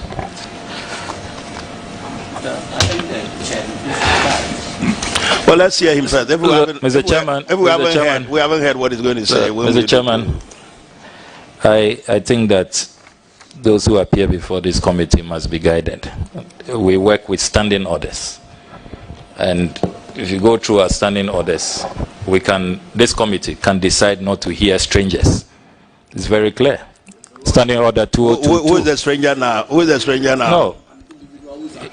Once you are not a member of Parliament, that is how the standing order describes them. So who is the stranger? Who is the stranger person? That is how the standing order describes them. I understand. But he can allow Sami to answer for himself. Who is the stranger? Please. I mean, you can't come and say we can go and hold press. We are working, and we are here to do our job. So please, let that be clear. Yeah, that's fine. That's clear.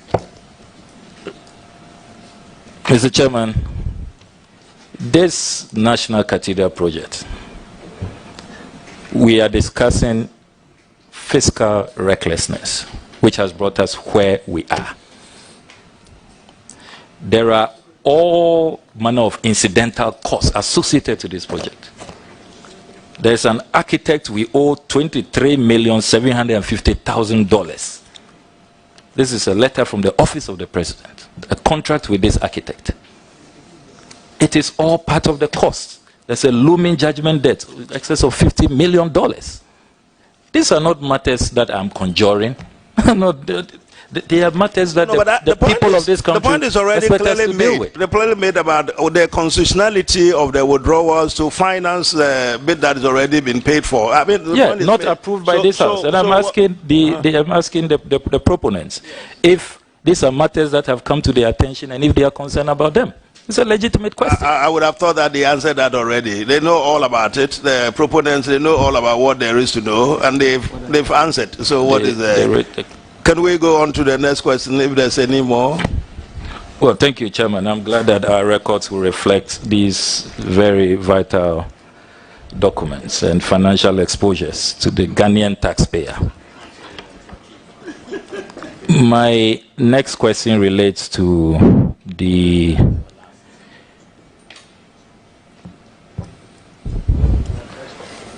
alarming incompetence and ineptitude of the finance minister, items 4, 5, and 6. No, Sammy, you can't do that. I mean, we answered all these questions. We posed the questions they've answered, and we're going back for you to ask all these many questions. No. Who are you asking the questions to? You asking them what are they? Chairman, can I be allowed to ask a question? No, I can't. You cannot be allowed to ask any question. I'm asking the basis for the questions. Because I understood us to have had the opportunities to ask the questions. Item number 7. So you go to the 7? Yes, item number 7. Yeah, the gross mismanagement of the Ghanaian economy.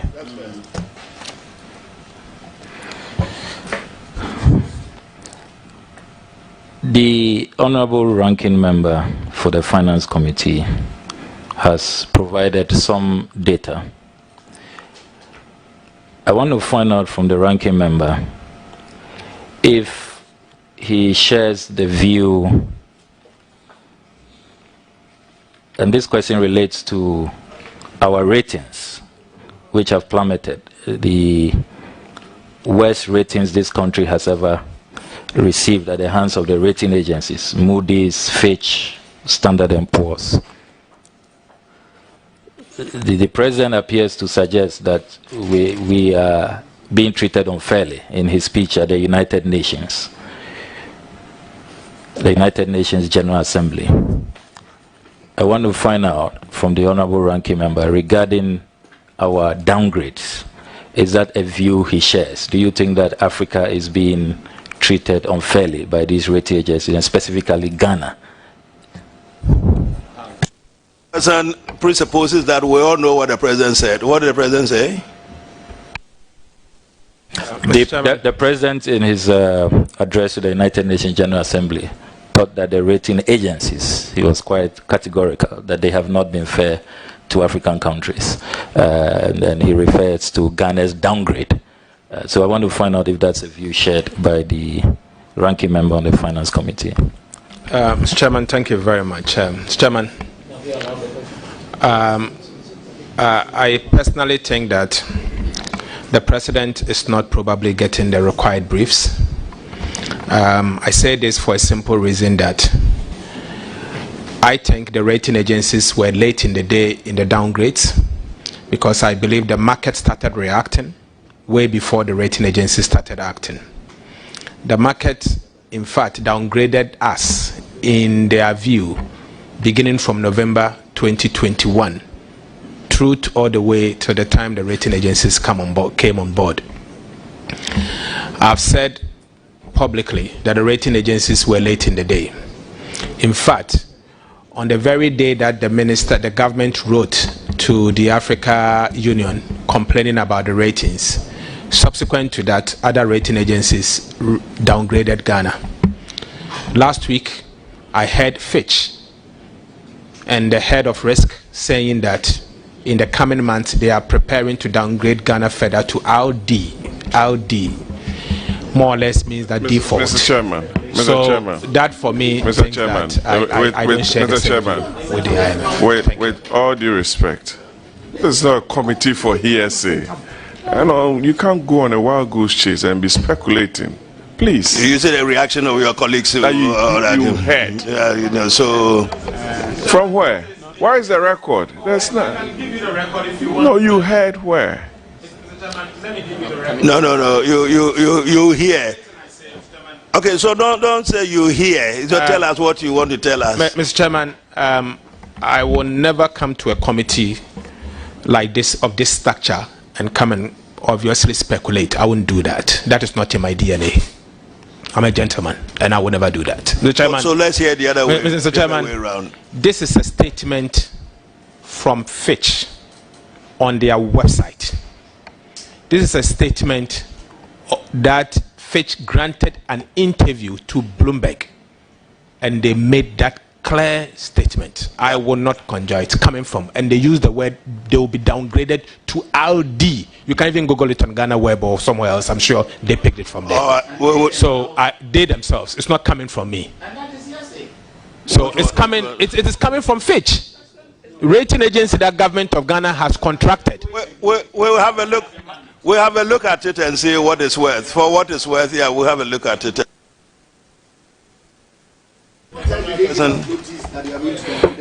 Chairman, my final question. They haven't downgraded us. Honorable Ranking Member, earlier a colleague on this committee tried to create the impression that the delay in passing the e-levy is the cause of the current economic woes that we have been plunged into. Is that a view you share? What's your own appraisal of the situation? Who said that? The Honorable Mesa said that. Mr. Chairman, Mr. Chairman, I disagree vehemently with that statement from our colleague, the Honorable Ejapa Mesa. All right, you're giving your answer. I say this for a simple reason, that the e-levy policy was bound to fail. After it was passed, they couldn't generate the revenue. I don't think it is fair when you answer the question to take us along the road. No, but Mr. Chairman, if a question is asked, I should explain why I disagree. We've taken your answer. You said you disagree. So that I can give you the breakdown why I disagree. That's fine. Thank you. Any more questions? Yeah, sorry. Wait a minute. Yes, let's go to him. We'll come back to you. Let him. He's a bit upset. He's a bit upset. I want him to calm down. So let him go. Yeah, go on. Thank you. Honorable, you put a figure on the screen. If I may be privileged to have, there was something that you said we had gotten to 80% of the GDP, and that the finance minister ought to have done something. I want that on the screen. My question is based on that.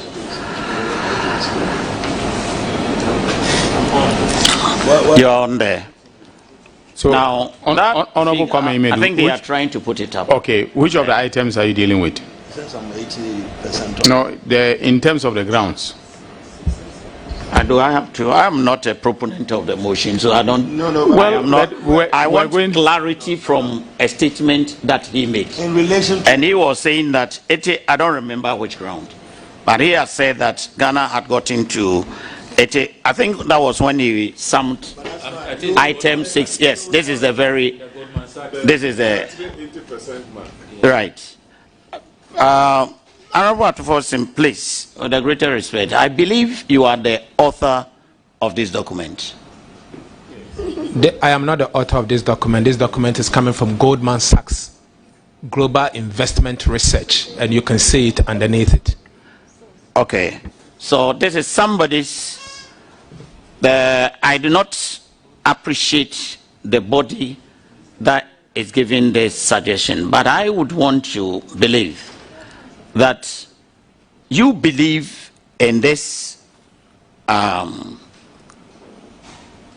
this paragraph that you have actually shown. Of course, I believe in it. And that if you were, for instance, a minister in charge, you could have gone by these suggestions. Is that your only reason why you think that the finance minister must be censored because he didn't go by what you ought to have done? I'm sorry to say that is not my only reason. We have given you 7 grounds. I have taken you through 4 grounds myself, and that cannot be the only reason. This is one of the reasons that I believe the Minister of Finance must go through the censure motion. I have said that if he had acted, Ghana wouldn't have been where we are today. And I've said that the problems we are facing, economic hardships that the country is going through, to the extent that our livelihood has been eroded, I believe that if we had acted back in the year 2021, Ghana wouldn't have been where we are. We could have remedied the situation. And that is why I put that graph out there. Chairman, Honorable Anyumedu, I appreciate your question, but just to... He hasn't put a question to you, Harun. He hasn't. You are completely out of order. No, yes. We are together on debt. No. Just go on. Go, he's not protecting anybody. He's No. not protecting anybody. Go, Aaron. No, It's not your third yet. Let him finish. There's a question on that. Yes, yes. No, unfortunately, Honorable Katie Amon, I will say me Peka Sadudu. Yeah, come on. No, my tree is not good. Go on. Okay, you would agree with me that this suggestion, which you believe that it could have saved Ghana, is not the only suggestion on this earth to save the situation in which Ghana was. Your comments. Thank you very much. When a country, Chairman, so I have to contextualize this for the Honorable Atu to explain. You see, debt to GDP, we share our data. Chairman, in 2016, Ghana's debt to GDP was 55.6%. It increased to 55.5 or lowered to 55.5 in 2017. In 2018, our debt to GDP was 57.6%. The explanation in 2018 why it was lowered was because the economy was rebased. They rebased the economy. 2019, debt to GDP 62.4%, 2020 76.1%, 2021 83%, and the World Bank is projecting that by 2022 it may be 104%. So we simply with this, yes, it may be his way of resolving it, are saying that the Honorable Minister for Finance have plunged Ghana into a debt crisis. With debt crisis allows us only to spend more on debt service. So by the time the Honorable Minister for Finance spends money on just 3 items, amortization and interest on loans and compensation, he exceeds his revenue. That again, Chairman, because it's a question we have to explain. When you take e-levy, as Honorable Mensah said, you see the problem with e-levy is that the minister had projected 6.9 billion as outturn for his revenue. He projected that into 2023 and to 2024 in medium-term expenditure framework for the budget. Where is that money going to come from when he's only making 416 or 500 million? And that's why the President of the Republic himself was concerned when he said that he wants to up revenue from 13% to 18%. Have we come or we have gone? When you are bringing e-levy, you say it will up revenue from 13 to 18%. No one is succeeded in collapsing the e-levy. What did you expect? No. You never contributed to that, and you assisted the whole of the nation that we collapsed it. I asked the question had not been answered, and other things have been said. Chairman, permit me to actually take him on. No, let him take me on. I'm ready. Thank you, Chairman. Because he who does not believe in God, there's no need persuading him with Jesus. You had already said that e-levy you wouldn't be part of it. Yes, but I think heckling the witness is not something. He was heckling the witness. It's unfortunate that he wouldn't even let him complain. I'm not sure he answered the question that was meant for Ato. He hijacked it and wouldn't answer the question anyway. All right, let's see if Ato, can you try it again? Take it. It will come to you as soon as he finishes. Mensah will come to you. Yes, Mr. Chairman. There are 5 ways to deal with debt overhang. When a country finds itself in an unsustainable debt situation, there are 5 ways you can deal with it. Number 1, you grow out of the debt. Obviously, Ghana is not in a position to grow out of the debt, so that is off the table. Number 2, inflate the debt away. As to whether we can inflate the debt away is impossible at this stage because of the nomenclature of Ghana's debt. It's not possible. Third option is for you as a country to consider repaying the debt through fiscal adjustment. Fiscal adjustment, and that is what I've put out there. That Ghana had a chance to repay the debt through fiscal adjustment. And the only way we could do is not to increase the expenditure or continue the fiscal recklessness. Or what we could have done at the time was to do fiscal consolidation. We failed to do that. Now the option left for us is either to go through debt repression, fiscal repression, or probably to restructure our debt. So now, and no wonder people are talking of debt restructuring. The truth is, whether we like it or not, because we've missed this golden opportunity, people will have to get some form of haircut or some form of debt restructuring. That is what is happening. Seems because to have a whole input into the budget, into the IMF program, and all that. I seem to know quite a lot about it, don't you? Have you finished, Honorable? But that's why he's a ranking member on finance. I didn't know that he's contributing to the budget preparation, the IMF, whatever. Yes, but he's on top of his brief so that he can represent the minority on financial matters. Have you finished? Yes, Mesa. Mr. Chairman, my name has been mentioned twice with respect to the point that I made on Parliament breaching Section 22 of the PFMA. And the point that I made really had nothing to do with the performance or the outturn of the e-levy. It has everything to do with what the law enjoined Parliament to do by a certain date, failing which we all knew there would be consequences. So the point I'm making is that to the extent that Parliament failed to pass the law by 31st December as enjoined by the law, okay, we knew that the ratings agencies were going to downgrade, but you cannot approve the budget, approve the appropriations, and fail to approve the revenue measures. That's the law. No, respectfully, Chairman. So Parliament is not a rubber stamp. We knew very well that there will be consequences. You can't assume that anything you bring to Parliament will be approved. Point. But you approved the budget. Automatic. No? It's not automatic. Was the budget approved or not? Was the appropriations approved or not? We made clear that we were opposed to the e-levy. We made clear. There's no question and answer series amongst us. You're all out of order. Doctor, were you going to say something? Yes, go on. Yeah, go on. And then. A rubber stamp. Anything that. Thank you, co-chairs. Can we please? If I may ask, on the issue, you mentioned a company, Jubilee Holding, as one company that's neither in the consolidated fund nor a subsidiary of the GMPC.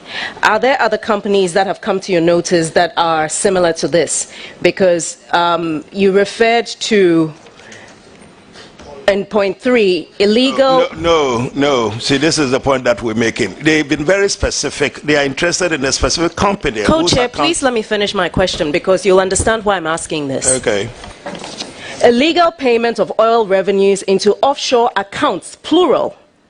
It's not accounts. That's why I'm asking if you can provide us with more that will give some kind of supporting evidence to accounts being plural as opposed to one.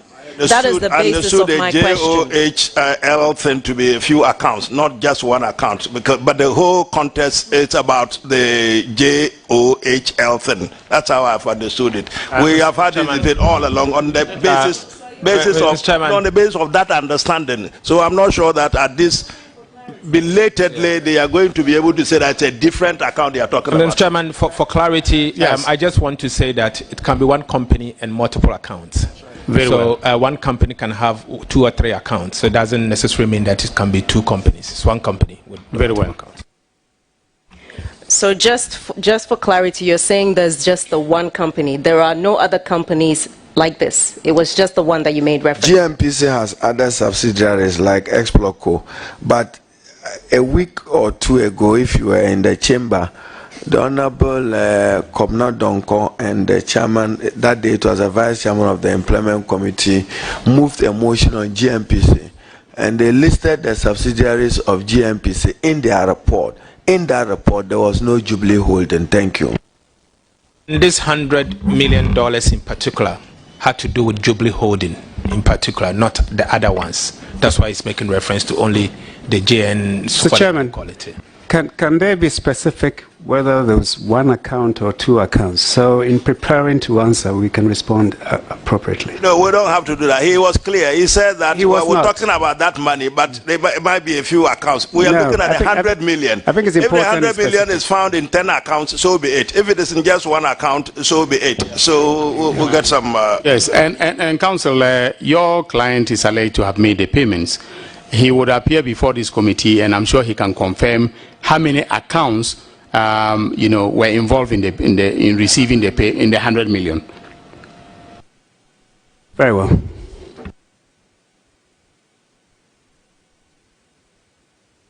Go on. Thank you very much, Co-Chair. at some point in, elucidating your points, you mentioned that there was some kind of overspending when it came to the COVID budget. Would you be able to provide the committee with more detail so that we can actually, look at this to be able to actually come up with a finding that we can report to the floor? Yes. Specifics. Yes, we can provide you with further details on the COVID expenditure that we think it was over expenditure, and we think that it is part of the reason why that we are extra to what you already alleged, or what? No, you're going to look for more? No, we have. I mean, these are public information, so we can put them together. So you pile on, as we go along, you pile on more evidence, isn't it? No, she asked for it. She asked for it, whether I can submit them. But you see, I think you should also be fair to our colleague. You have been very clear in your stand that this is what you're looking at. She has asked you innocently that, well, would you be able to add some more? So you want me to say no? No. Be fair with her. No, I'm fair. That's what I'm saying. Yes, I can. Look around on a frolic of our own and look for some more. So that was an answer. If you want more, I'll give you more. She hasn't said that. It's you saying that, yes, we'll go around and then fish for some more information and add. No. With all due respect, the question from the Honorable Zanato Ajima Rollins was to the effect that, okay, did they have or can they give further particulars? Yes. With respect to the COVID expenditure. It was very specific. In addition to what they have alleged, can they bring it as we go along? No. With all due respect, that can be supplied to this committee. It's public information. Mr. Chairman. Yes. Mr. Chairman, let me refer you to our rules, standing under 67D, which applies to this committee's hearing on questions. 67(1)D. A question shall not be asked regarding proceedings in a committee which have not been placed before the House by a report from the committee. Mr. Chairman, the Speaker has constituted a special committee to look into the COVID expenditure. We are in the process of evaluating all the documents that my colleague Ato Forson and the rest of members of the other committee has been tasked to do. I believe that we are in that process, and that question from my colleague ought not to be admitted, because that report, per this rule, has not yet been laid before the House, for which he will be sitting here to say that, oh, I have further evidence to what has been supplied or been requested of the committee. No, with all due respect, are you done with your submission? I think that you are, grossly mistaken in your reading of Order 67(1)D. Order 67(1)D relates to proceedings at plenary. In respect of which questions are being asked regarding proceedings of the committee that do not arise out of a report that has been laid before plenary. All right. In the course of the exercise of the investigative or inquiry power of a committee, that question is appropriate. The question that she has asked is appropriate because she's asking follow-up questions relating to information that may be made available to the committee so that we can make a fair determination of the matter that is the subject matter of the inquiry. Mr. Chairman, where do you posit this question with regards to those grounds that they've enumerated in their proposition to this committee? It is in the context of evidence that has been laid before this committee. Which one? Quite a few. There are 7 of them. Yes. So where do you place it? No, she's looking at item 7, gross mismanagement. Gross mismanagement of what? Of the economy. Honorable Patrick Boma, you have the grounds of the motion, don't you? I do, but I'm at a loss as to where she wants to posit. Point is that whatever there is to put before, they have. That's my point. We already have what they have. We have enough of it, So it is all for them to go out based on the question that she's asked. For them to go fishing and to add more onto it. Go on to your next question, Doctor. Doctor, I beg you. Chairman or co-chair, for me, the issue that I have, which is to do with our job here. If you're talking about mismanagement of an economy, it's not just an abstract concept. There are figures you speak to, and I'm simply asking for them to provide figures on some of the things that they have said. Because otherwise, our reports... I'm actually helping your point. I Some know, of the figures they themselves have made. That's all I'm saying. No problem at all. Yes. So the impression is that they're going to look for some more, some extra whatever. It's just yeah, for what he has said. Speak specifically. Give us some evidence on some documents. Mr. Chairman, already been adduced. There's no problem the minister reported to the House and stated clearly that government spent 18.3 billion Ghana cedis on COVID. It's of public knowledge. So what again are we asking for? Well, they have that figure, so they're going to bring it. See, I mean, what's your worry? What's the problem? They're going to bring Honorable Padiguama, what is the breakdown? Was there a breakdown? Yes, there was. Okay. There was a debate on the floor. You spoke. I spoke after you. I recall vividly, Mr. Chairman. But it doesn't mean that the committee cannot inquire into those matters. Yes, Mr. Chairman. In the 2021, Mr. Chairman, in the 2021 media review, page 100 and 101 has details of some of the COVID expenditures. Some, not all, but at least about majority of it. 2021 media review, page 100 and 101 has the details. Yes, and then after that, Honorable Ahiefo. Go on. Thank you very much, Chairman. Chairman, on the issue of JOHL, I want to find out from the proponents whether they are aware that JOHL is a limited liability company.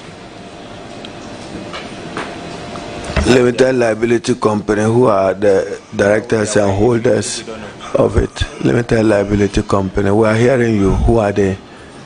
I'm aware that it was incorporated in 2021. They are not aware. Unless you are telling us. Do we have an answer? Yeah, I'm aware that when the Honorable Counsel for the Minister was here, Gabi, I warned him. He had a document before him. I told him my eyes are very fast. I'll chew it.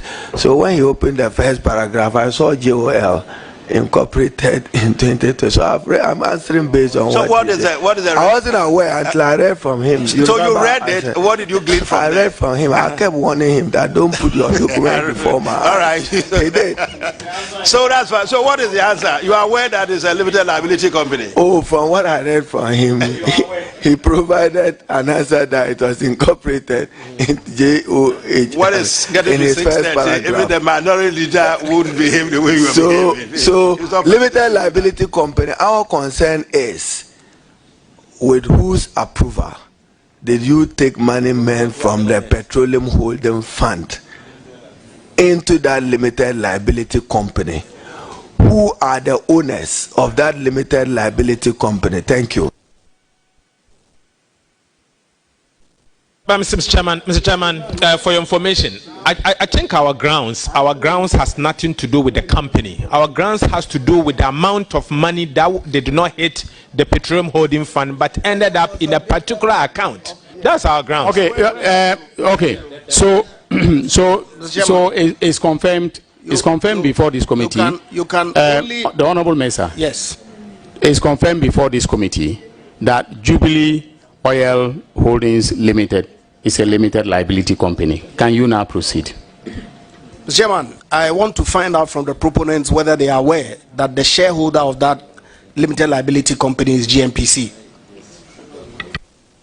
I won't know. I didn't incorporate it. And if it is GNPC, absolute, or there are others.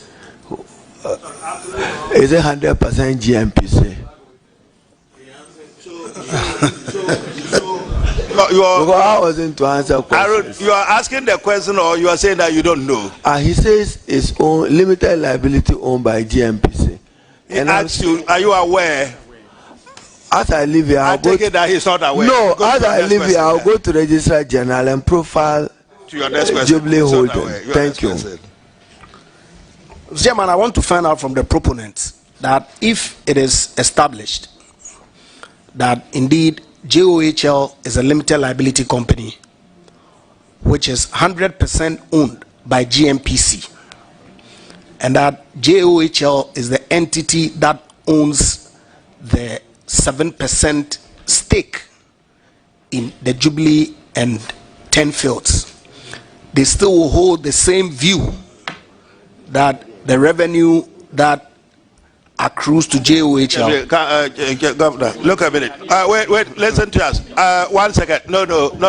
We're not going to answer any of that. Does it help? Because the two of us were conferring. We think it will be fair to get GMPC here. So can we hold on this and for GMPC to come and deal with the JHO matter? So if we can Chairman, just leave it. You see, the import of my line of questioning, that it seems to me, because I have the work program of GMPC that was submitted to Parliament and duly approved.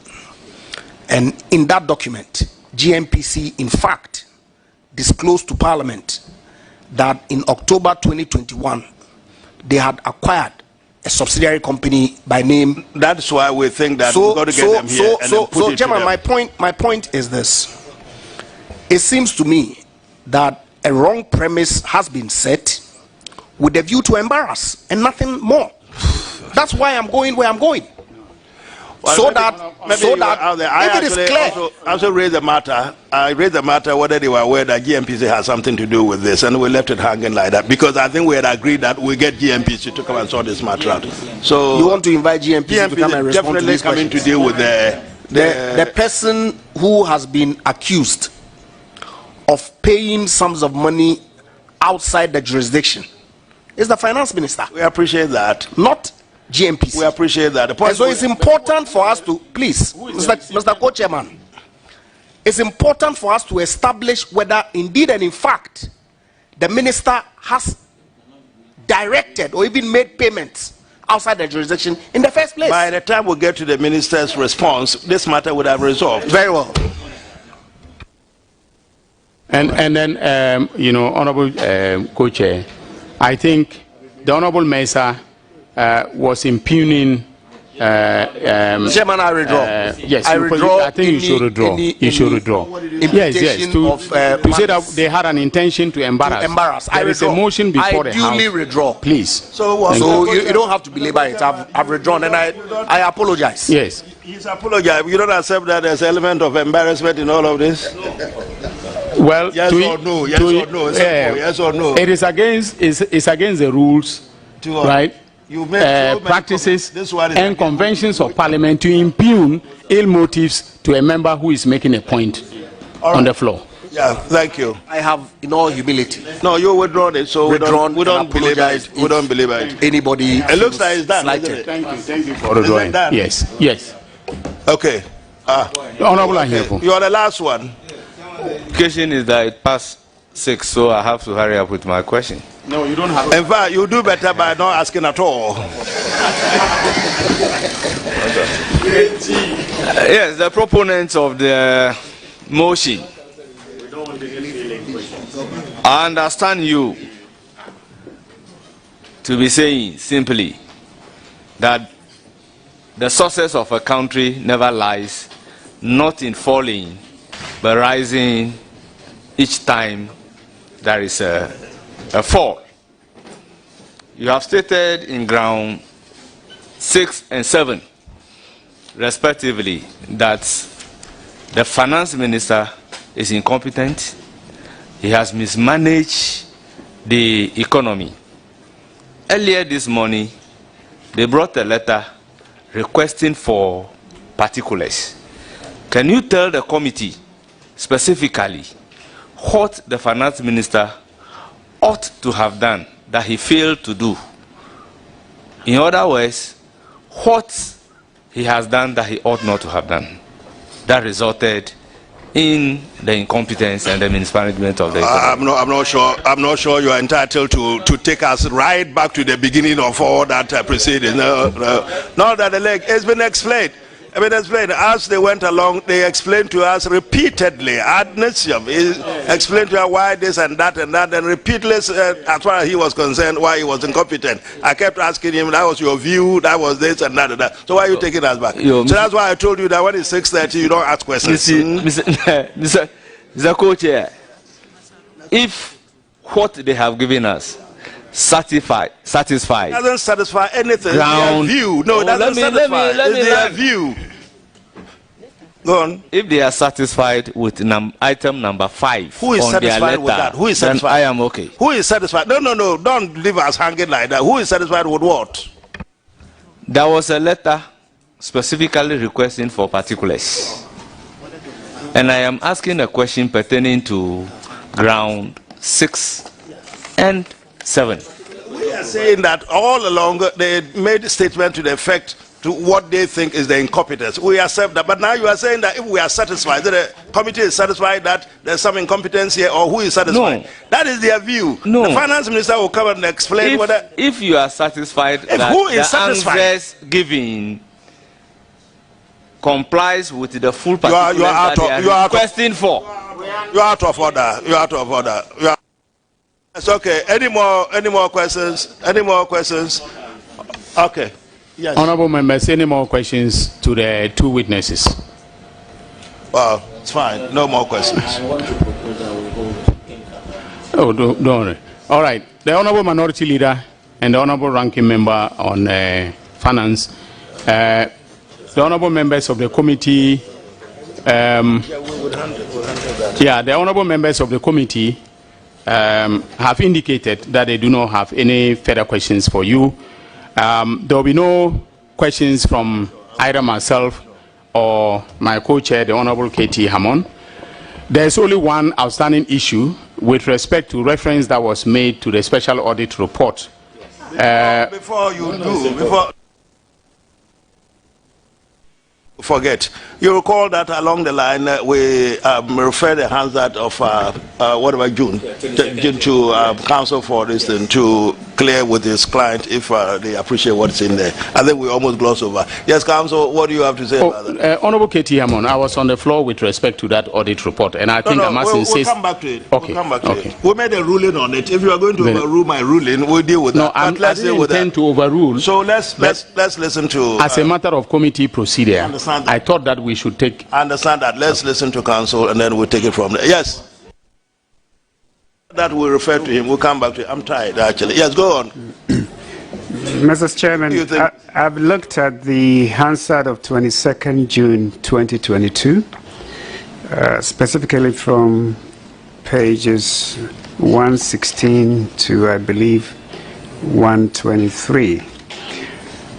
The question was laid by Theresa Ladi Awuni, and the specific question to be answered by the Minister of Finance was this.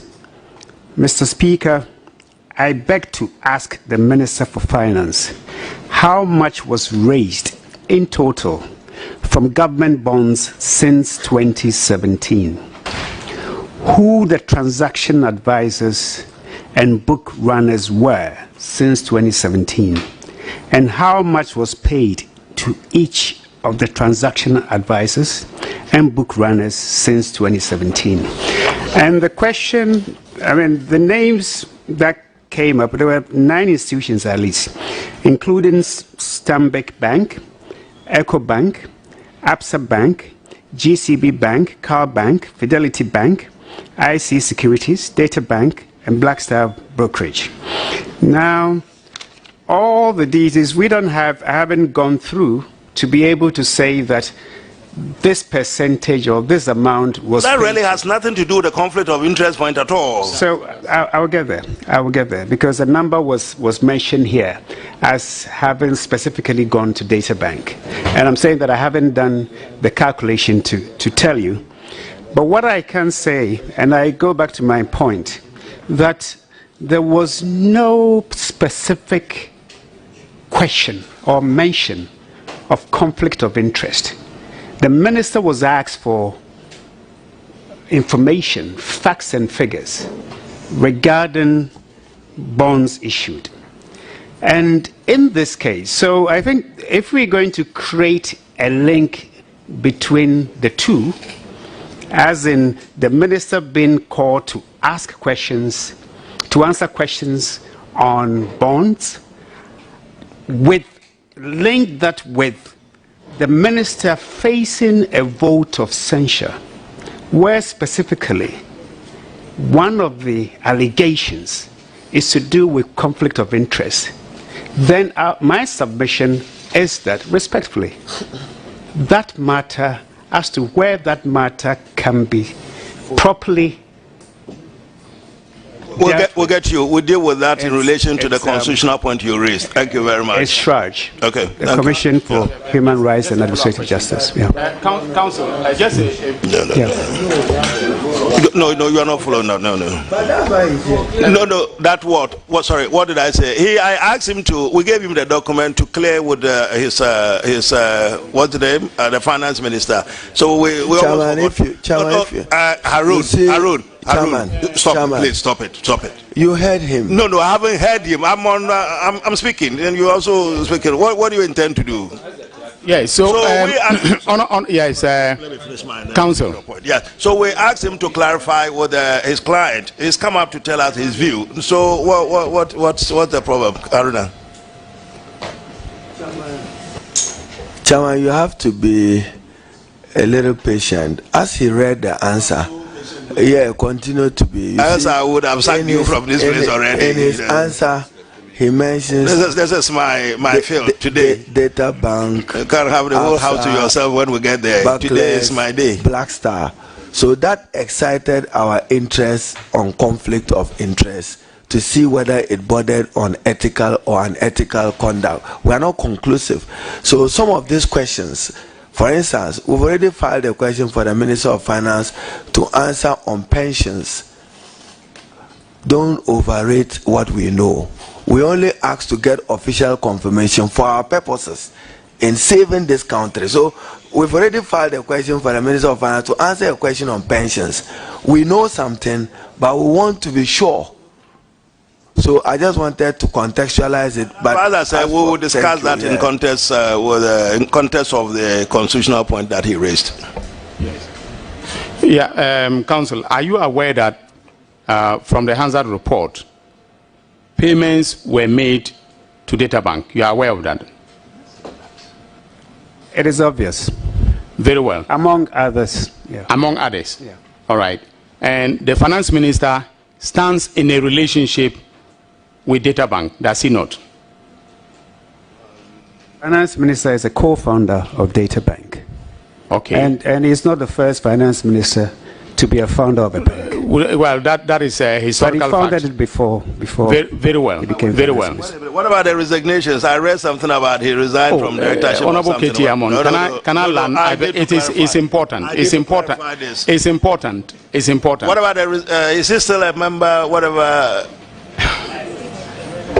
He resigned, I believe, in 2014 or 2012. Yeah, but he's a shareholder, is he not?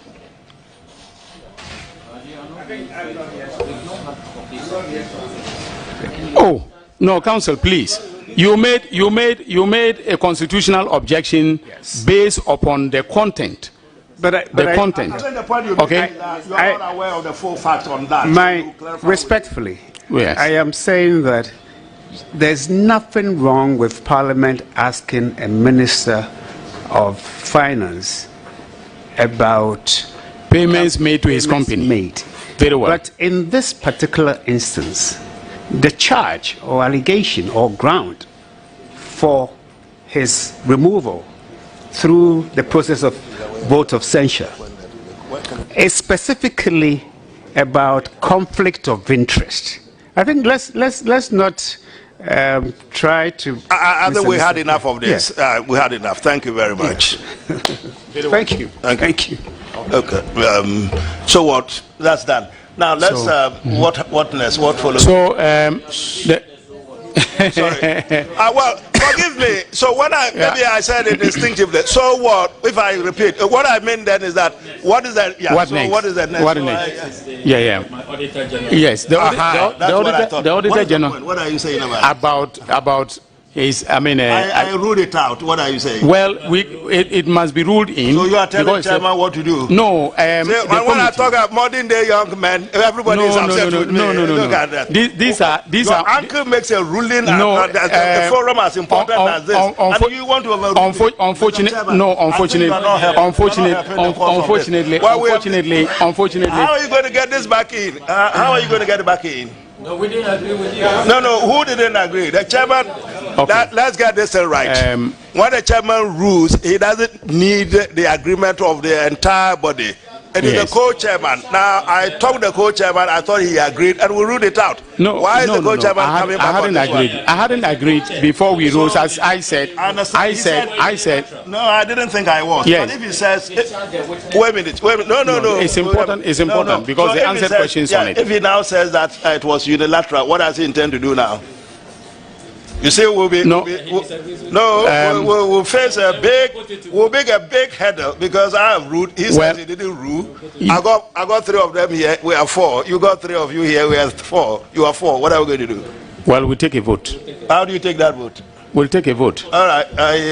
Go along your vote and let me hear you. Very well. Before we take the vote, you want to make a point. Chairman, thank you for the opportunity revisiting. Sammy, that's the point. That's the point. What is it that? Because the point, one second, the point that we're making was that consistently they were arguing that we stand the risk of continuously adding to the list. We already have 17, and so we said, when you 18 of the items that so we said that in fact they themselves didn't have this. They made no reference already to this. On their list we have Auditor General reports. What is it in there that you have Auditor General report. This is an Auditor General's report. Go on, show us the point. I made reference to page 34 and 35. What is in there? About the recoveries that have been made. The 4.7 billion in wrong pockets. The Auditor General has managed to retrieve 2.2 billion. In wrong pockets, not in the finance minister's pocket. Diversions. Well, the finance ministry is here, 1.6 billion. Not in the finance minister's pocket. I haven't, for the finance ministry, it's here as 1.6 billion. So yes, the Auditor General is made some money for the state. Is that the point? The Auditor General confirms the fiscal recklessness we are talking about, the malfeasance, the diversions, the corruption. So Auditor General's report is in the list of reports that have been presented by the proponents. Why can't we add this? You want to mark it as what? Yes, let's add it over to the clerk and mark it as Thank you very much. Give me. Mark it, and the minister would answer for himself. He can talk. The microphones are on. Sam, please. Sam, your microphone. I think that if the Auditor General makes a report, this report is not against the finance minister specifically. No, but the Auditor General can make report, and that is his duty. He makes it every year. He recoups monies that go into wrong hands, except we want to say that every item, is responsible for that. Minister is responsible. Otherwise, I do not see. I'm happy to put it in there. No, that's the import of what you are saying. Yeah, put it in there. That's fine. The Auditor General had made a report. Honorable members. At this stage, the evidence has been laid. Whatever probative value we attach to that evidence is left for the committee. So that is why I think it's important. The evidence has been laid by. The evidence has been led by the proponents of the motion, and honourable members, in asking follow-up questions, are entitled to refer to documents in the public domain published by this republic. And if it's irrelevant. No, why do you say it's irrelevant? You are saying that it's irrelevant. Nothing means the finance minister so on this. Okay, so make you. Well, so you can put enough. We can't be shouting across like that. Yes, complete. Well, I was saying that if the honourable member is minded to have the committee rule on the admissibility of the evidence, he's entitled to to put a motion on the floor. I suggested You are entitled to make a motion on the floor for us. Honorable Imadu, for what it's worth, let's put it in there. But he made 2 points. The probative value of it is significant. Yes. Let's put it in there. We'll see what it's worth. It's fine. It might not be worth anything as far as this contest is concerned. All right. So, okay. So the honourable minority leader and the honourable ranking member on finance. I think you've. No, I don't think they need to take their leave yet because we've got to decide on our next steps. If we have to get them back here, they need to know. No, the clerks will communicate to them. Okay. If we need to get them back here. Okay. Yes. So you are discharged from the committee. And thank you very much for the time you have spent with us and for the evidence that you have placed before the committee in service of the Republic of Ghana. Thank you. Thank you. Council will be here with us. We thank you very much. He will be coming back with the finance minister when he is giving evidence. We'll make a determination with respect to the time that you appear before us. Mr. Chairman, we were told that we will be given time to prepare, and considering all the documents and evidence that were being thrown in as the proceedings were going on, we would wish to request for 48 hours to allow the finance minister to study the documents and all the evidence before this committee. Entirely proper. It's entirely proper. Yes. It's finished. He said it was 48 hours. 48 hours is Wednesday and Thursday. Yeah. And come on, with all the evidence that we had, give them 48 hours. 172. We would want.